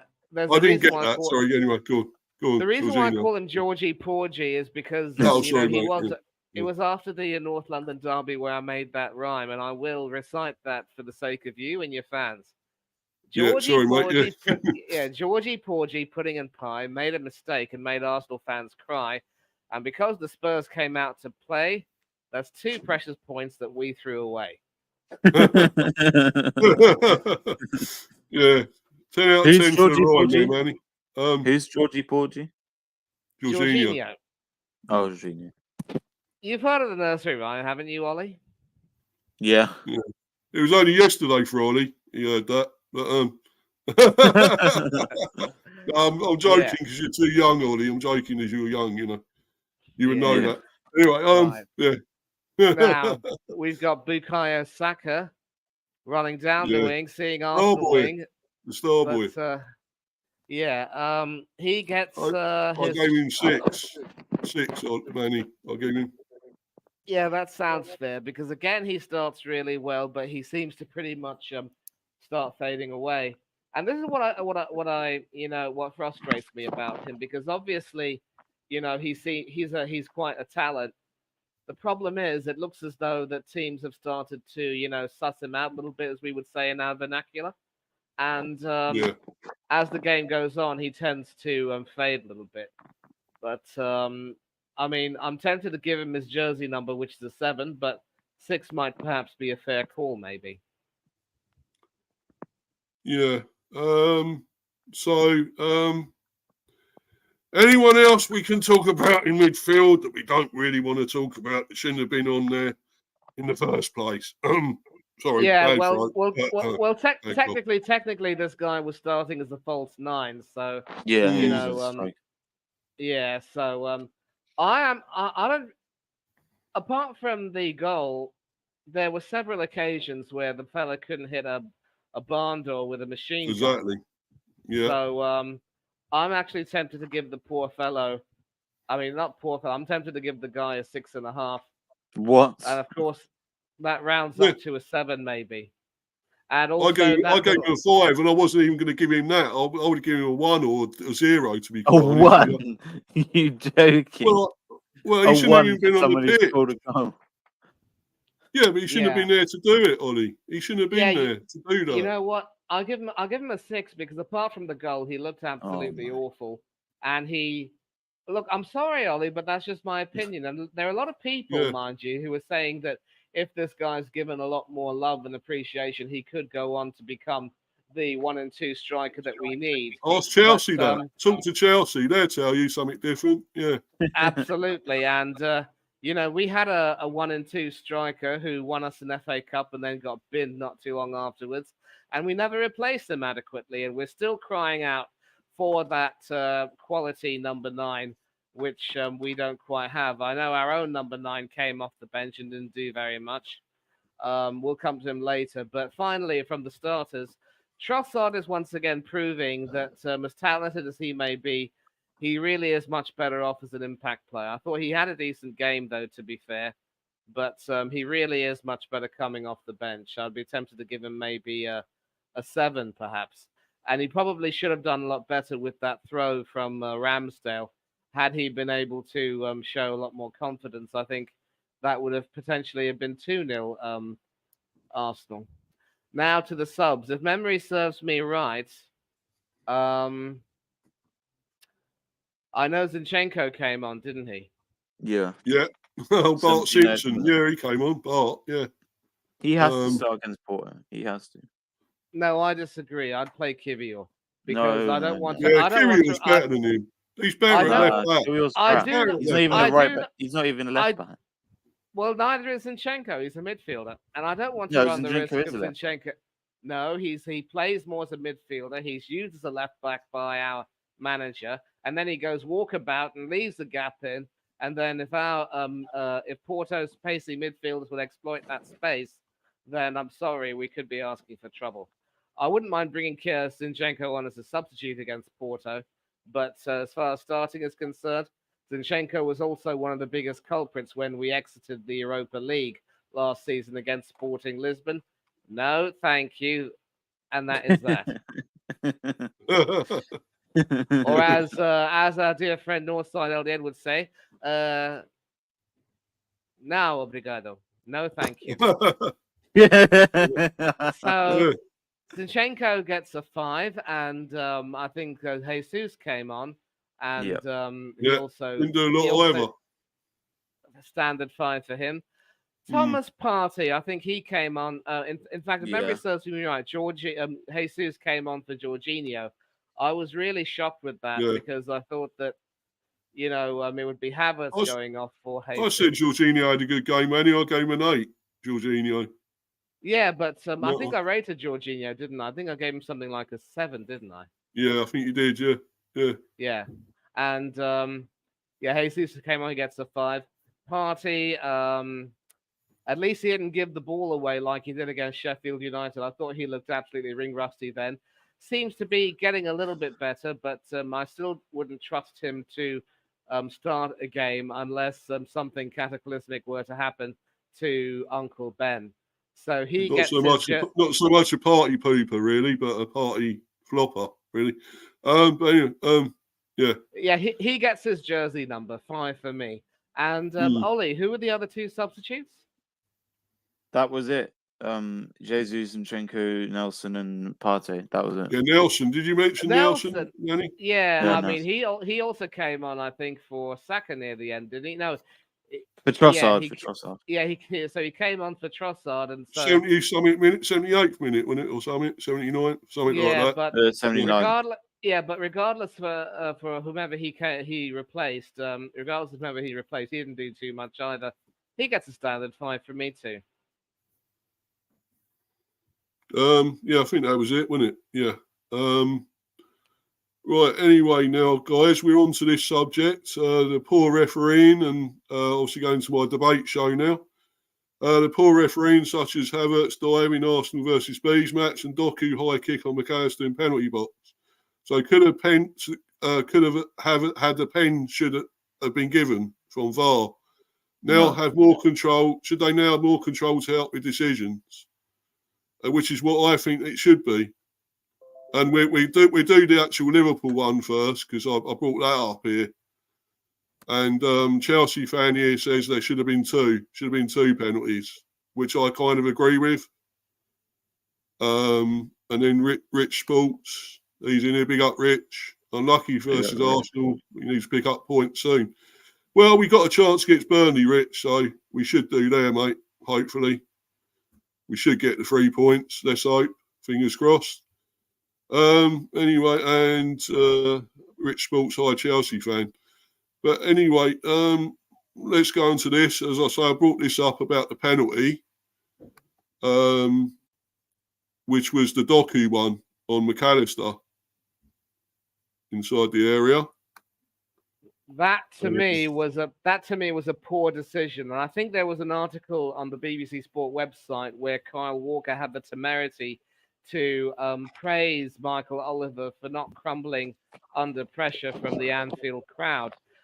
Basically, his way of saying that, he ended up pretty much saying that the referee and VAR made their decision. That's all I'm going to say. But that cheeky so and so, we all know what he was implying. And I believe there was a former Premier League referee by the name of Hackett who said that was a penalty because it was. Look, I'll take the point that Doku was trying to perhaps get the ball, but still, the letter of the law says that when you put your foot that up high and your studs are pretty much aimed towards a player's chest, we've seen some of those given. So it was an absolutely dreadful decision, and I think big up to Rich Sports, by the way. I think we were debating last night on his show, sometime before the Chelsea-Newcastle game got over. And one of the things that was mentioned that City have become the new United because under Ferguson, United used to get the rub of the green from referees. Now the table seems to have turned. It looks as though Guardiola's men are getting the rub of the green. But that was an absolutely poor decision, and by the way things looked, people are probably going to defend VAR by saying it looked worse than it actually was. But it looked horrible, full stop. And in fact, and if McAllister was caught in his chest, which he was, then I'm sorry, but there's no excuse for not giving that a penalty. I think maybe your City fans would have been up in arms saying it's a poor decision that late in the game, and they would have accused the referees of being soft and crumbling. But I disagree. It would have been a brave decision to give a penalty. It would have been the correct decision. And an example of brave refereeing was when Aston Villa were absolutely put to the sword in what was the most shambolic second half performance I've seen from them this season. When they were 2-0 down, their captain, John McGinn, went to try and disgraceful. tackle Destiny Udogie. And, he ended up, kneeing the poor fella, and he never even attempted to get the ball. Now, there were some people who were saying that, mitigatingly, it didn't look that bad, but the referee then was brave enough to send off the Scotland international and Aston Villa captain. And after he got sent off, Villa just disintegrated and they ended up losing. So Villa it's bad enough that Villa lost that match, which hands Spurs the initiative in Champions League qualification. I don't know about you two, gents, but I'd leave him out now for a lot of matches, McGinn, after that. You can't play him now after all that. And he's out for 2 games anyway, isn't he now? So 3, I believe, because like when you get sent off, it's a 3-game suspension. Having said that, though, he is still the team captain. He is still one of the more important players in that team. So you can't just leave him out. And if you leave him out, then who do you play in his place? This chap named Irogbunam, who's obviously, his replacement. I believe he started ahead of him against Ajax in the Conference League. But this youngster is very, very unproven. I suppose for what it's worth, Villa don't really have too many hard matches in their current run-in those 3 that McGinn might miss. But having said that, McGinn could potentially miss the Arsenal game, maybe. No, he won't miss the Arsenal game. I think he will miss the City game, which could be a huge loss. So I would fancy City to pick up points there, definitely. And so that was an example of brave refereeing. And so when the referees failed to give a penalty for that offense by Doku, I think that was just cowardice in many ways. And, referees have to be braver and not be afraid of, courting controversy for all the wrong reasons. I realize this might sound crass to me because had Liverpool gotten that penalty and scored, we would have ended up, in second and not top on goal difference. But that's just my opinion. I call it the way I see it. Yeah. Actually, sorry guys, can you two carry on debating this a bit because I've got to go to the toilet? Is that all right? Sorry guys, can you carry on? Yeah. A bit? That's fine. That's fine. But Ollie, I think you probably I'll be back soon. Yeah, you take your time, mate. But Ollie, listen, I don't know if you saw the Liverpool City game as a neutral. I thought that the Doku incident was a bit of a sour ending to what was a magnificent game for a neutral. Arguably, in my opinion, the 2 best teams in the Premier League, although Arsenal are perhaps a little bit behind them. But what did you think of the Doku incident? I didn't watch the game, but I thought that was a penalty for me. The studs are on his chest, and he looks like he's gone in pain. He's gone down to the floor, so I think it's a pen for me.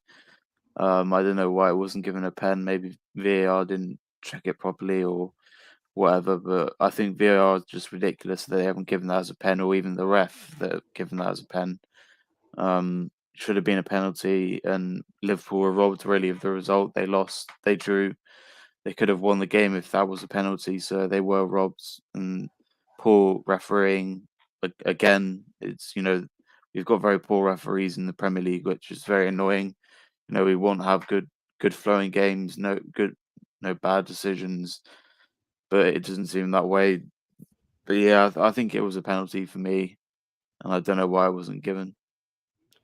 Yeah, and again, this may also You may construe this as sour grapes from Steve saying that Havertz should have been booked for the dive and possibly sent off.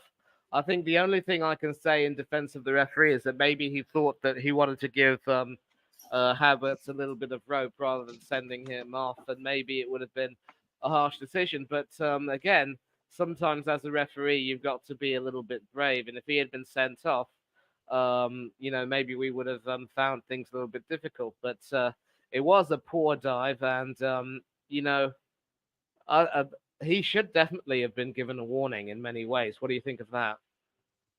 Yeah, I think it should be given a warning, but no card for me. Why no card? I think it was just too soft. I don't think it was like a proper dive, like a dive where, they don't touch him, but he just goes flinging himself forward. I don't think he did that. It was just quite soft, and I don't think he deserved a yellow or red, really. Or second yellow if it was on the yellow already. Okay, that may be something mitigating, but just goes to show once again, as Steve would say, that we are being affected by some pretty poor refereeing at the moment. I'm always of the opinion that the technology is actually quite good. It's the way it's being applied that it's absolutely horrible. And it's like every time we have a debate show, Ollie, we talk about certain decisions which shouldn't have been, made the way they were. And we're going to keep going round and round in circles until the cows come home.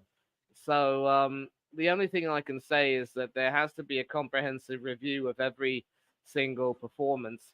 And in the case of Paul Tierney, who was demoted to VAR duty for our game, he actually was punished for not for incorrectly applying the rules when Liverpool played Nottingham Forest at the City Ground. That should have been, I believe, when the ball was when it was given a drop ball, it should have been given to Forest instead of Liverpool. But again, a lot of these things have got to be talked about. A lot of these things have got to be checked.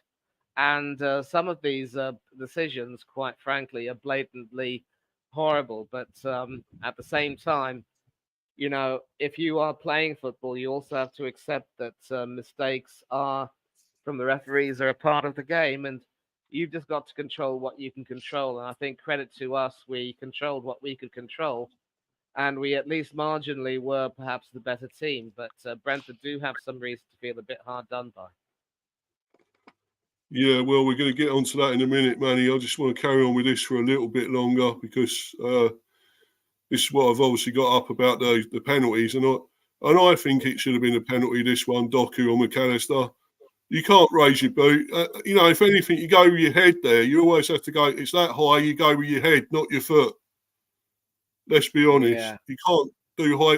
There's always this thing now, high kicking. Any reason you do a high boot inside the area, you're running the risk of giving away a penalty.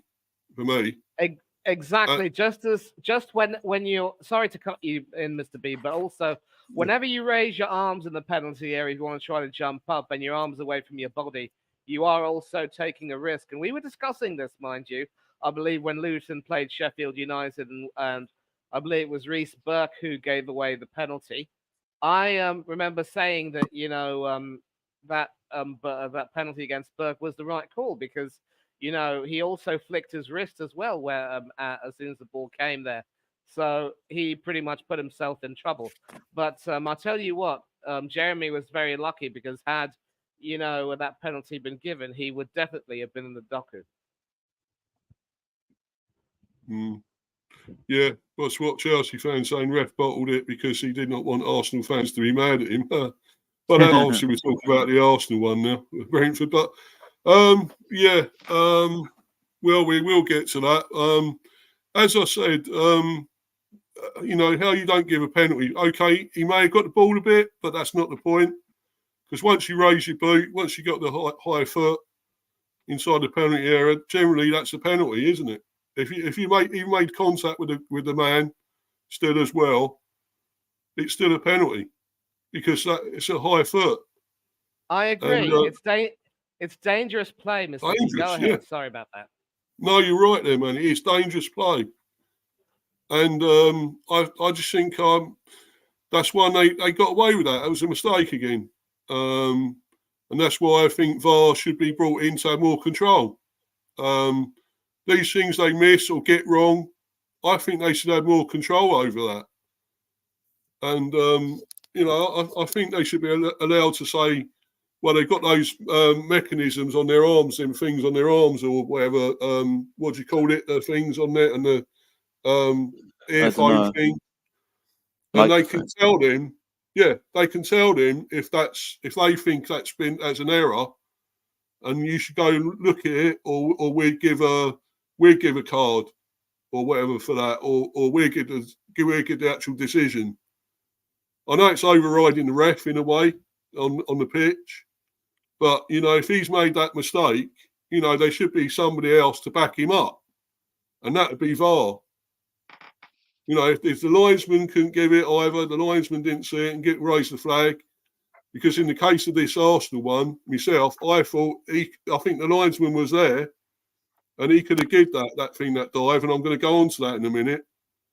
But I think if they're there, that should have been given, and the VAR should have cut in and said, no, I think that was a dive or this and that. And, and then they could give accordingly. Because there's too many mistakes here. There's, players are being let off. Teams are unfairly treated. Bad decisions against them, which have cost them at the end of the day. Especially the lower teams that are in trouble. If things go again, I'm not saying it's all. They're all against the smaller teams. But at the end of the day, those smaller teams could. It's a matter of life and death for them in a way, because they're battling to stay up. And you get bad decisions against you, that costs you at the end of the day. We all know that. Teams that have gone down through bad decisions, that's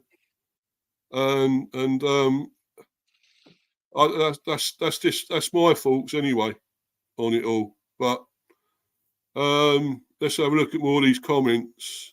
Obviously, as I say, Chelsea fan there. Guna Gathering. Hi everyone, big up, mate. Good to see you all. Good to see you in here, Guna Gathering. Brilliant. Chelsea fan. Guna Gathering, big up. Yeah, Guna Gathering. How's it going, Chelsea fan? Was impressed with the Blues yesterday. Yeah, good win for the Chelsea yesterday, wasn't it? It was a bit closer in the end than it could have been. And they were like 2-3-1 up, Chelsea, and went to 3-2. But yeah, I was fairly impressed with Chelsea last night. They done all right. Had a pretty good game. Mudryk looked good when he come on. So yeah, he's very quick, Mudryk. Not always got the end product, but he's quick. And then Cole Palmer was brilliant again. I thought he had a great game. Scored, of course. So yeah, very good. And but anyway, we're not talking about Chelsea here. We're going on to these decisions here. Chelsea fan, I'm good, mate. Good, thanks, mate. I hope you're good too. And Guna Gathering, all that was missing was Doku's high boot. From Doku's high boot was Hogan's leg drop. Oh, yeah, he's talking about the wrestler, isn't he? Yeah. Hulk Hogan. Yeah, thought so. Yeah, nice one, man. But yeah, Guna Gathering, all good here, mate. Right. Right. Well, I'll read this a little bit and then we get on to the other one. VAR review. McAllister leans into the ball as Doku attempts to hook it away. The ball touches the body of the Liverpool player first before Doku gets his foot to it. With contact then on the opponent's chest. There are clear grounds for this to be a penalty. A high foot above the waist with contact is usually seen as a direct free kick or penalty if inside the area. Indeed, if this were a European league, there wouldn't have been a discussion about the VAR intervention. But this is the Premier League, which wants a higher intensity game and for VAR interventions to be reserved for only the clearest of errors. Well, very clear errors, I think. But there you go. That has led to missed VAR interventions for far outnumbering wrong ones this season. but a league would no doubt prefer the weight of any errors to be in that direction. A key factor is Oliver's clear, unobstructed view. If he has seen the high boot, the touch on the ball and on McAllister, and has judged minimal contact with the boot not to be enough for a spot kick, then there's not really anywhere for the VAR to go for a review when there's such a high bar. The VAR, Stuart Atwell made a lot of Doku getting his foot to the ball, repeatedly saying plays the ball, and that attempting to win the ball was reasonable. Well, believing the collision was then unavoidable. Yet Doku getting that touch doesn't give him free rein to make a higher challenge. Exactly. Just as it wouldn't with any challenge. Indeed, contact after a high boot should be an easier decision to give. The situation in all positions on the pitch is 100%. This situation in all positions on the pitch is 100% a foul. Liverpool boss Jurgen Klopp added after the game. It's 100% a foul and a yellow card. Yet changes made inside the area are judged to a higher threshold. To say it's a foul anywhere else on the pitch has merit.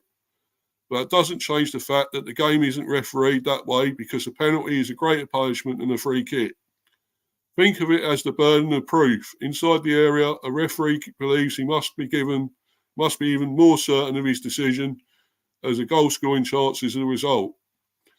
Isn't it, VAR, there for just making the right decision and not thinking how high a bar you have to overcome to find the right decision, Klopp said. Yet in a game of subjective opinions, there often isn't a right decision. Many will rightly believe this should be a penalty, but at the same time, many ex-players, including former Liverpool defender Jamie Carragher, who sometimes speaks a lot of shit, as far as I'm concerned, can rightly believe the VAR was right and not get involved. For one group, VAR intervention is getting the correct decision. For the other, it would be re-refereeing a situation where Oliver had a clear view. With this system of VAR, there are always going to be situations where fans of one club, and many neutral observers too, believe there should be a VAR intervention. Perhaps the highest profile example this season was Newcastle United's winning goal against Arsenal, with Gunners fans adamant that the VAR should have disallowed it. Yep. Yeah, it was not an error. It might be a situation where the Premier League's independent key match instant panel views that a penalty is the correct decision on the field, but not enough for VAR. Understandably, that's difficult for supporters to get their heads around, but explains why ex-referees and players can also believe that it's a penalty but not a VAR error. There have been a few examples involving Liverpool this season. Andy Robertson's challenge on Brentford's Ivan Toney last month was unanimously voted by the panel to be a penalty on the field. Coincidentally, the referee was also Oliver. Yeah, it voted 4-1 against a VAR intervention. Oh dear. Liverpool have also had such judgments go in their favour. The panel said the referee was wrong to give Dominic Szoboszlai a penalty against Bournemouth, and Diogo Jota shouldn't have been awarded a spot kick against Newcastle, but neither were sufficiently wrong to be overturned on review. Possible disallowed goal. Ake challenge on McAllister before Stone's goal.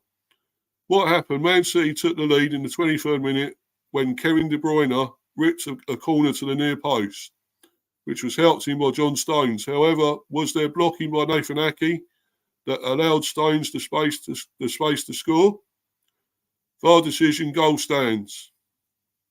VAR review, Liverpool fans asked how this could possibly be different from Virgil van Dijk's second half goal in the Carabao Cup final, which was ruled out after Wataru Endo had blocked off Chelsea's Levi Colwill.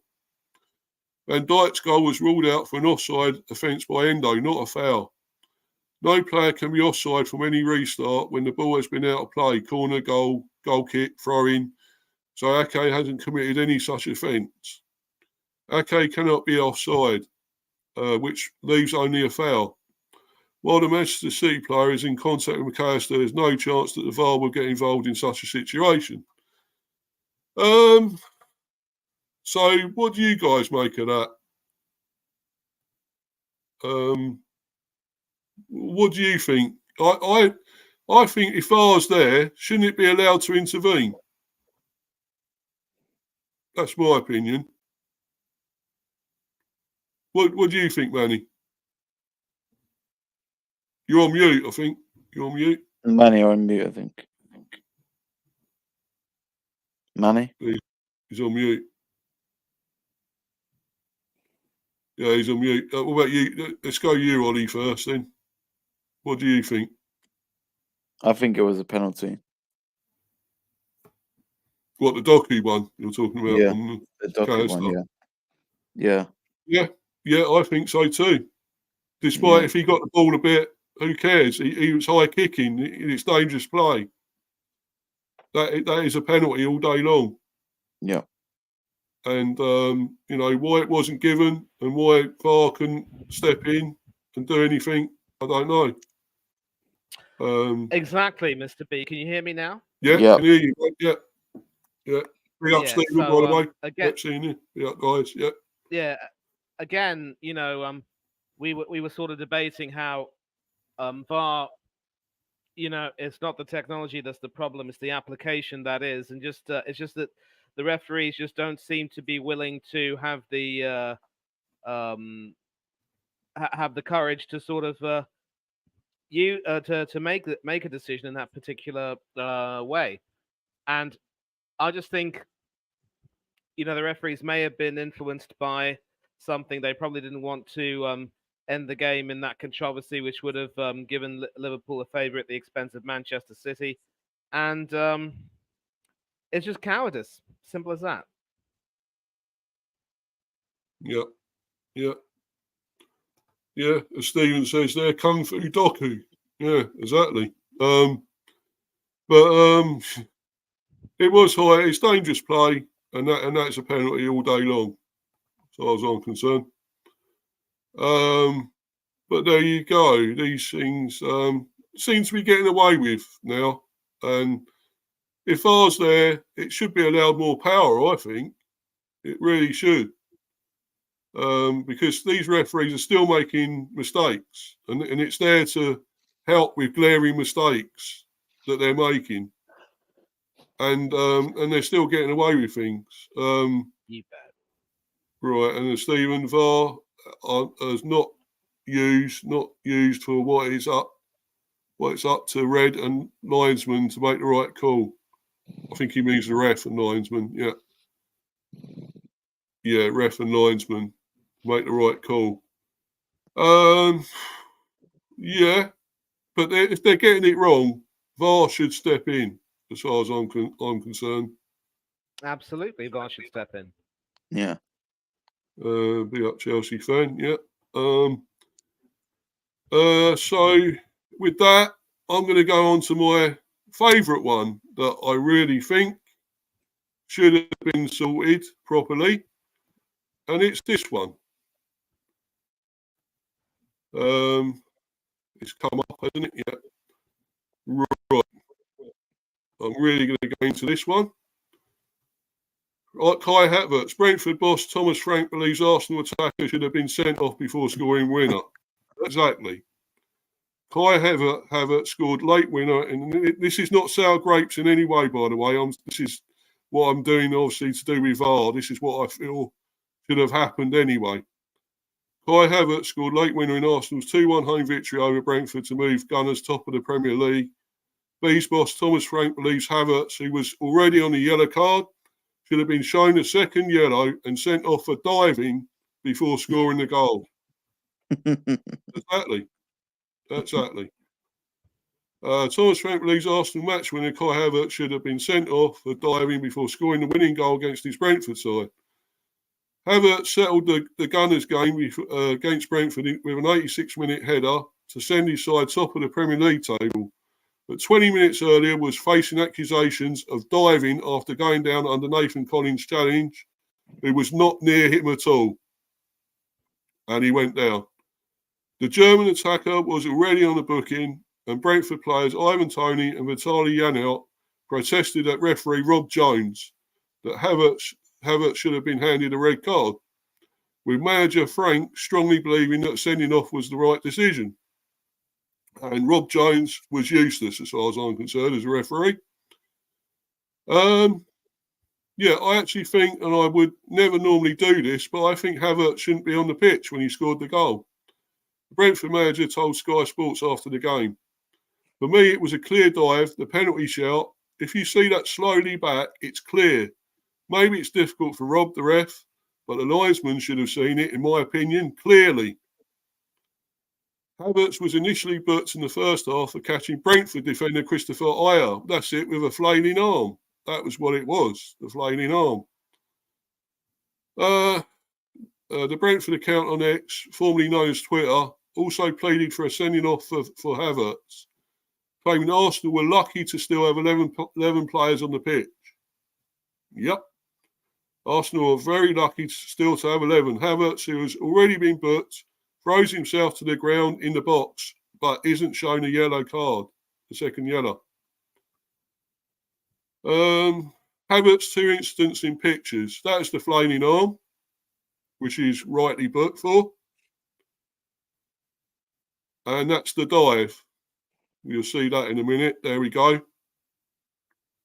He wasn't even near him, didn't touch him whatsoever, and he just actually dived.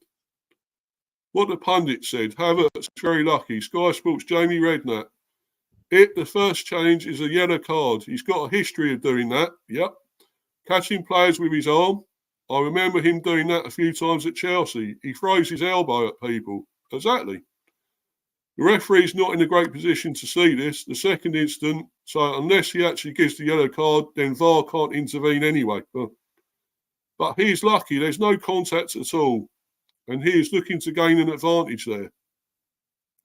He's got to be sure. He's got a really good position, but if he's not sure, then he can't give it. Sky Sports' Karen Carney on the second incident. Havertz is looking for it, and the contact is after that. Havertz has also got to be thinking he's on a yellow. This is risky, but he's still done it. He's looking for it, the penalty, and it's very lucky. At that speed and the pressure, it would have been difficult for them to spot that. Yeah, that may be the case, but it's still a dive, and he shouldn't be on the pitch. And they missed that. VAR should have intervened. I know what they're saying, they can't, but they've got to. If it's a glaring error, that was a glaring error, the VAR has to intervene. Yep. He's clearly dived. Collins was nowhere near him whatsoever, and he's gone down. And this is not just, I'm not just picking on Arsenal, this has happened again with other teams. There is always players that are diving, are guilty of diving and cheating and doing whatever on the pitch. So he's not the only one, but, you know, for a glaring error like that, and it did cost us the game. I know we're going to say it's that, you know, I'm moaning about that it cost us the game, but it did, and it costs other teams when that happens. It's cost other teams goal results and points for any of this sort of thing. So, you know, my case is I think VAR should be allowed now to step in and give what they think is right. If the referee has missed it, linesman's missed it, VAR should now be able to do this, have the, you know, rights to do it. What do you fellas make of that? Absolutely, you're absolutely right. Let's not forget, Steve, that VAR was brought in to try to eliminate some of the more obvious mistakes. I think Ollie and I were discussing this too, and maybe he felt that although it looked to be a dive, maybe I mean Ollie probably felt that it was not really too it was a little bit too soft. It didn't really warrant a second booking, but and maybe I probably felt that the referee wanted to just give Havertz a bit of a friendly warning. But you know, according to the letter of the law, that should have been a second yellow, and by the letter of the law, he should have been off. So there's really no excuse for that type of a mistake. Yep. Yeah, what about you, Ollie? What do you think about that? What do I think about the dive? Well, it's sort of the actual mistake there because they missed it. The linesman was there. He could have given it if he was there to look at it. Okay, the ref might have been at a bad angle to see it, couldn't see it properly. But the fact that they both missed it and the guy has actually dived because he wasn't touched, Collins wasn't near him, he just went over like that. Should he not have been actually sent off? He's on a yellow, don't forget. And He's on a yellow, but I think it's quite soft. It's not as if he's thrown himself down, like, whatever. It's quite soft. And yeah, but any sort of diving you can't do, Ollie, because, if a player isn't near you, you just go over. That's not right. It's happened so many times. Yeah. And you think, well, why has he not been sent off? Why has he not been booked? Why has this not happened? With so many other players, it's not just Havertz, but it is so wrong, and it's really creeped into our game badly here. And it started with, and I think I'm against foreign players, and that I'm not, but it started with foreign players when they were doing it all, and they, that's been going on for so long. They're still at it. You look at the Italians; they're the same, especially the Italian national team. They get away with so much, and it's not right. These cheats shouldn't be prospering in football, as far as I'm concerned. And then sort of like the innocent players are also getting it because they think they're doing the same thing, and they're not. It's all these cheats that try and get something out of the game that they shouldn't get. So I know Stephen's saying here the man at Spurs was sent off against Luton after receiving an earlier yellow. Yeah. So it shows it should happen. He should have been off.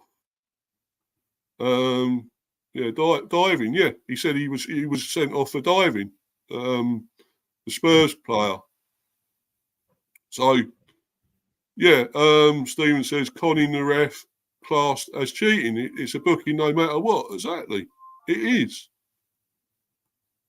Italian team practice it. Yeah, exactly. It's called the dark arts, I believe, as well, isn't it? So, but at the end of the day, if you're being congratulated for doing it, I think that's wrong. Because really, you should be punished for it. And there's no punishment there whatsoever. You have free reign to do anything you want on the pitch. And that shouldn't be right. So what do you guys think? Chelsea fan, good stream, Mr. B. I need to go. See you next time, my friends. But yeah, cheers, Chelsea fan. Cheers, Chelsea fan. See you next time, mate. Fine. Yeah, cheers, man. Anyway, guys, so what do you make of it? Is Manny still there? Is he there? I don't know. What about you, Ollie? Yeah, what do you make of all this? What do you think, Manny? Yeah. So what was the question? I couldn't quite hear you. I had to take a phone call. Oh, sorry, mate. Well, it was about, obviously, I think a lot of these cheats are getting away with everything. There's no punishment on the pitch. And the referees don't, well, if they're spotting it, see, that's why these referees haven't played the game. Do they know what is an actual proper tackle, or what is cheating, what is fouling, what is actually the proper thing? Because they don't seem to know, and they fall for anything. Most of these refs. I mean, even I think in Europe, it's the worst. You see these Champions League, Europa League, whatever games, yeah. They're always conned. They always give it straight away, no matter what happens. And you think that guy dived. He wasn't fouled. And yet they're giving the free kick straight away. It's I don't know what to say. I think there's something wrong here with the standard of refereeing or what, I don't know. But I think maybe I still think ex-players should have been brought into this, but I know a lot of ex-players maybe don't want to do this. But at least they know more the laws of the game, what they have to do, what they're supposed to do, how to tackle, and what players are doing, and feigning injury or feigning fouls. You know, so what do you make of that then, Manny? Yeah, I'll tell you what. I think one thing on which we can all agree is that regardless of how it originated, the most important thing is that we try to, put an end to it. And it's really interesting how you talk about the influence of foreign players. That might be a little bit harsh because look, players have been diving to try to earn penalties and con referees. Even before we had the influx of foreign players coming in, even before the Premier League came into existence, back when it was the old First Division, we saw a lot of players who thought that they could try to get away with things. You always have the occasional one. I will say, though, that it has increased exponentially. And, VAR now has a responsibility to try to stamp all of this out. It's got to make sure that it does its bit to stamp out not just the blatant fouls and offences, but also if a dive is made, then VAR has to intervene and say, look, he didn't win the penalty fairly. We're taking a look at that. And they're taking a look at all of these claims for the penalties anyway. So they should be able to see that that is, in fact, a blatant dive, a case of conning the referee. And they should have, in fact, and that way they can tell the referee to apply the law and, just give him a second yellow and send him off. I think, again, it's a question of being afraid to actually, apply the law for fear of causing a controversy or maybe becoming hate figures in that regard. But here's the way I see it now. Referees have got to adopt this mentality. They're going to be hated by fans, whatever they do. So they might as well be hated for doing the right thing. But that's one thing that referees, just don't really want to do. If it's a bit like how, not just in the UK, but also everywhere around the world, coppers, policemen and policewomen are hated and looked down upon for whatever they do. So they might as well end up at least doing the right thing, standing up for justice. And if that means being hated, then so be it. And the referees have got to adopt that sort of approach. Even, I think a lot of, had Havertz been sent off, it would have resulted in Arteta and the, all involved, raising a stink and saying that, the referees are awful. But so be it. And this is where I think Arteta was absolutely out of order for saying that ever since his rant after the Newcastle game at St. James's Park, refereeing has become a lot better. I think, the way he said it and the timing in which he said it, I think that might very well be some sort of an influential factor against referees, giving decisions against him from here on in. And so I thought that statement was absolutely shameful and disgraceful. He's a clown, total clown. No, absolutely. I'm sure. I think Ollie will disagree with you, but I think that statement that he made was absolutely disgraceful. Referees have got to now throw a backbone and say, you know what?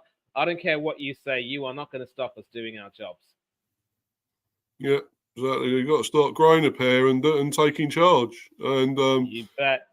I think here, that, as I put it, I don't condone this at all, by the way, but apparently furious Brentford stars confronted refereeing heated tunnel bust-up, which I don't condone in any way. That is totally wrong, but they felt hard done by, obviously, after Kai Havertz avoided red in Arsenal clash.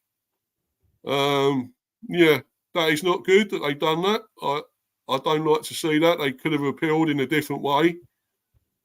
But obviously, we really did feel hard done by in that game. I mean, we still don't know what would have happened. Maybe you still would have scored, even with 10 men. We don't know. But then again, we might have still got the 1-1, or we might have got a goal. So, how are we to know? But still, at the same day, it doesn't change that was a bad mistake. It was a blunder. And even though if the referee couldn't see it, the linesman was there to see it. So, they're both involved. And then if they hadn't seen it, VARS should be seeing it because they can see it. They got the camera there. So why couldn't they have gone to VAR and they could have said, oh, that was a dive. It was an actual clear dive. It's just Exactly. it's not good. And this is carrying on, and it's going to carry on. And I think it should be scrapped, in my opinion. If not scrapped, made better, developed better. As you probably said, Manny, it's not working the right way. They're not using it the right way. I probably agree with that because they're not. It's not being used properly, I don't think. And there's still too many errors. There's still too many things are being let go. And so I think I can say I don't know if any of you saw the European match with West Ham, and trying to think who they were playing. Was it Ajax? It was Freiburg, I think. Freiburg. Yeah, Freiburg. Freiburg. They lost 1-0, but they should have had a penalty because the guy clearly handballed it inside. I think it was inside it was in injury time, inside the penalty area. He'd sort of kicked it, I think, and it came up and hit his arm, which was out like that.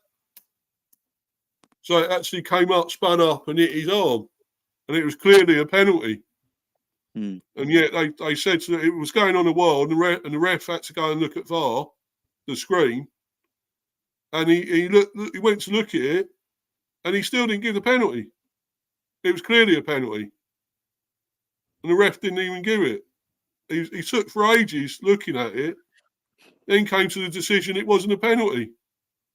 How mad is that? It's disgraceful at times. It really is. And no, I don't think it's been used properly at all. And I do think it should be, be put in control now to make these big calls, because they are big calls at the end of the day for a lot of teams, not just the smaller ones, it's the bigger ones as well. And they're getting hard done by all the time. So, have you got anything more to add to that, Ollie or Manny? You had anything more? Or? Nothing more from my side. I think I said what I want to say No, on that. nothing And, more. Yeah. That decision not to award West Ham a penalty was a poor decision, but West Ham should take this in their stride and resolve to be a win in the second leg. That's all I can say. Yeah, but this is going to rumble on and on. Obviously, all the time, and I don't think we're going to ever escape all this. But I still feel more should be done, and I think it's just been allowed to carry on with VAR. They're not using it properly, as you said, Manny. They're not, and I just feel it's all wrong. They got to start doing something with it. They got to develop it better. I think Stephen was going on about something that was used in Italy. I think it's the 3D one or something they're using, and it may come into the Premiership at some stage to do with VAR. Whether that'll work out better, I don't know. That might actually work properly, and we might get better decisions, but that remains to be seen. But why we still got this system at the moment, it's just not working. Big up, keeping it real, Chelsea. Big up, guys. Long time no see. Smash the likes, people. Cheers. Yeah, show the love and support to all three people. Exactly. Yeah.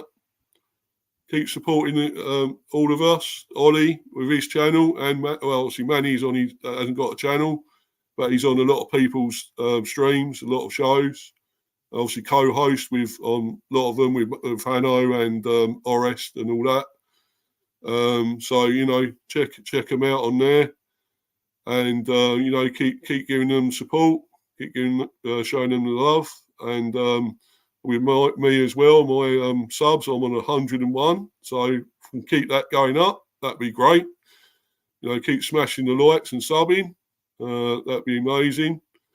But it's been a great show, and it's obviously gone on a long time again today, over 2 hours. I know what's going on. We done the 3-hour one yesterday, Manny. You remember the cricket one? That was Yeah, a bit of a but marathon.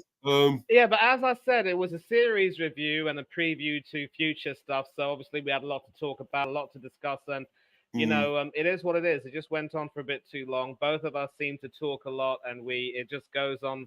We just lose track of time. I am sorry. I hope your system is fine now. I hope you had something to eat yesterday. Oh, I did, mate. Yeah, I managed to get something to eat, and that's why as well I missed out on doing this thing yesterday as well. So it all sort of coincided with that I missed out doing that mega long stream, and then having something to eat, and then I couldn't do this reaction thing yesterday and the debate show. So, but other than that, it was great. Everyone's got to eat, haven't they? So at the end of the day, so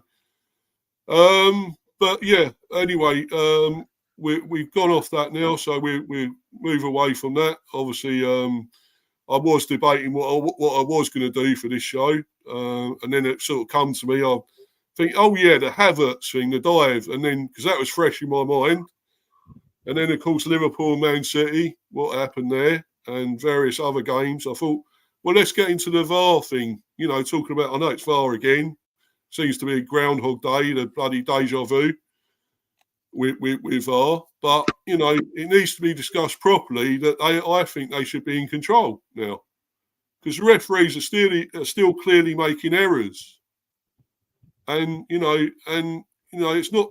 We can't smooth over this. They're still doing it, and something has got to be done properly about it. And it's just gone on for too long now.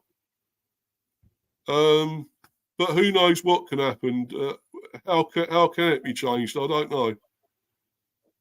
But anyway, let's shout out your socials. Ollie first. You go first, man. Where can we find you, Ollie?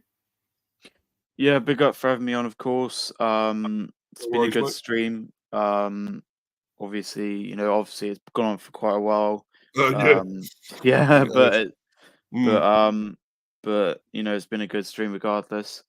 You can catch me on a few other channels, of course, here on Mr. B Highs Football Chat, and you can catch me on his cricket channel as well. I've been there once. I'd love to go on there again sometime. Oh yeah. Come back Mr. anytime, B, mate. Mr. B Chats England Cricket. So I'm on there. Orestux Football, of course, well, I'm on there quite a lot. Just recently made my debut on CMO Sports with Connor. Orest was on that. Some other Arsenal fan called Carl and a few other people were on that. That was a good stream. Good to make my debut on that channel. Coach's Corner, and a few other channels that I can't really name. I'd love to go on more channels. So if watching this and you have a channel that you have that I can go on, then do message me. If you want to catch me on my channel though, DJ Sinclairo. A few weeks ago I saw examples of videos out from that. He's a kind of rapper, singer, so I got some songs out when I saw him live in Cardiff. Some videos and that, and support acts that are there and stuff. Stream hopefully this week. If hopefully tomorrow, need a thumbnail and confirm the time and ask guests and stuff. So if not this week, definitely next week, hopefully. Yeah, and then if you want to catch me on Instagram, ollie.sinclair556, that's where you can message me about coming on my stream, or if you want to talk to me about anything. Diver fan page 1 was thinking of doing a match day post today, but thought might not. I just reposted the match day post from Arsenal on my story. Decent Claro 546 on Mixcloud. Did a mix yesterday and a mix out tomorrow. If you want my Snapchat, PlayStation, or Xbox, please do personally DM me on my Instagram. Yeah, big up mystery everyone. Just first of all, before I go, big up the comments. Big up keeping it real. Chelsea, who just joined. Big up Stephen, Chelsea fan. Big up obviously Cameron, who came in earlier as well. I sent him the link. The Arsenal fan. So I think he's probably new subscriber maybe. Yeah, big up for me on Mr. B. Big up Manny, Mr. Stephen, and yeah, hopefully Arsenal get the win tonight against Porto. go through to the next round of the Champions League. And yeah, see you guys soon. Yeah, nice one, Ollie. Good one, mate. Good one, man. Yeah, I'll follow this guy. He's got a great channel, Ollie, DJ Sinclairo, as he's also known. Fantastic channel. Do you say you might be doing a review or preview thing or something? Premier League review hopefully tomorrow. Yeah. Review. Yeah. Yeah, I'll be on it, mate. Yeah. I'll be on there. Whatever time you do it, I should be on there. I think it'll be 8 p.m. or 7 p.m. maybe. Yeah, no worries, man. Yeah. Should definitely be on there. Yeah, go and check him out. Brilliant channel. Keep his subs going and likes and everything. Keep him, going well there, which he is. So, anyway, we'll move on to Manny. Shout out your socials, mate. Where can we find you? Well, first of all, big up to you, Mr. B. Both of your channels, the Hive of Football and also Mr. B Talks England Cricket. Good to be on this debate show. And once again, let me apologise for, completely, getting just tuning out and not being able to speak for a long time. I hope you can appreciate. I hope you can appreciate that I was able to recover and, give you my Arsenal ratings and at least participate in the stream and answering your questions. But I promise you it will not happen again. Big up to Ollie as well. Good to have you on the stream. Obviously, big up as well to Del Boy Gunner TV, Coach's Corner, Oris Talks Football, Danny AC TV. Watch along with him tonight for Arsenal against Porto. And, of course, the call-in show with Del Boy for the game afterwards. Hopefully, we will proceed. I'm predicting that we will sneak by 2-1 after normal and or extra time. Yeah, and extra time, and then sneak through on penalties. And so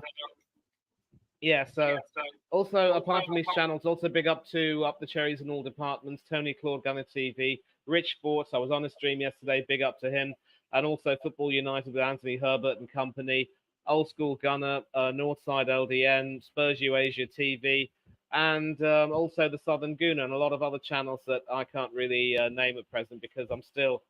I'm just mentally a little bit all over the place. Got to go somewhere right now. But it's always good to come on these streams and talk football matters. I always enjoy, having the chance to debate some of the issues of the day. And with Mr. B as well, we have a really good chat about issues such as VAR and so forth. And I always say that the most important thing is to try and make sure that you are courteous to the other people involved in the stream and only speak when you're spoken to and never speak out of turn. And also be respectful. If you can't agree to disagree without being disagreeable, there's no point in having a discussion. So let's cut out the disrespect, cut out the snide, cut out the banter, and treat each other the way that we would like to be treated. Social media. I am off social media until the end of Lent. I'll be back on it. But just type my name in the search box on Instagram and Threads and Twitter, and you'll find me there. It's my full name and my year of birth on Instagram and Twitter, and my surname and my year of birth actually it's on Instagram and Threads. It's my full name and my year of birth, and on Twitter it's my surname and my year of birth. And nothing much else is there to say. Enjoy the football coming up from Europe. Enjoy the other sports action that's taking place around the world. No Premiership football this weekend, I think, but there will be some good international games coming up. Take care of yourselves until then. Stay safe and be happy, and don't do anything that Ollie, Steve, and I wouldn't do. But as always, thanks again, Mr. B, and to all of you, it is farewell to thee. Goodbye, and God bless, and I am out. Cheers, buddy. Well said as usual there. Brilliant stuff. And echo a lot of that and thank a lot of the people that have been in the live chat today. We had quite a few, of course. Cameron and Chelsea fan, Rich Sports, Stephen, who else we had? Keeping it real Chelsea, Warren keeping it real Chelsea, Gooner Gathering, Del Boy Gunner TV. People in there. Del Boy, of course. Got to give Del Boy a big up. Some props for that. And thanks everyone. Keep smashing the likes and subbing if you're new. Obviously, I've got a while yet before I do a review for the Burnley game because we've got that when we come back off the international break and stuff. So I'll be doing a review for that. Hopefully, we can get the 3 points. We can't say it's a formality because I don't. Do you think you'll get a clean sheet in that game? Do you think you'll get a clean sheet in that Burnley game? I hope so, Ollie. But you never Yeah. know with our defence sometimes at the moment. Yeah. But, you know, I love it. But and it is only Burnley. But look what they nearly done the other day. They beat somebody. Was they 2-0 up or whatever? So was it West Ham? Wasn't it? Was it West? Or was that Sheffield United? I can't remember. I know it was 2-0 up against somebody and should have won. But never mind. West Ham. Yeah, West Ham. Yeah, West Ham. Yeah.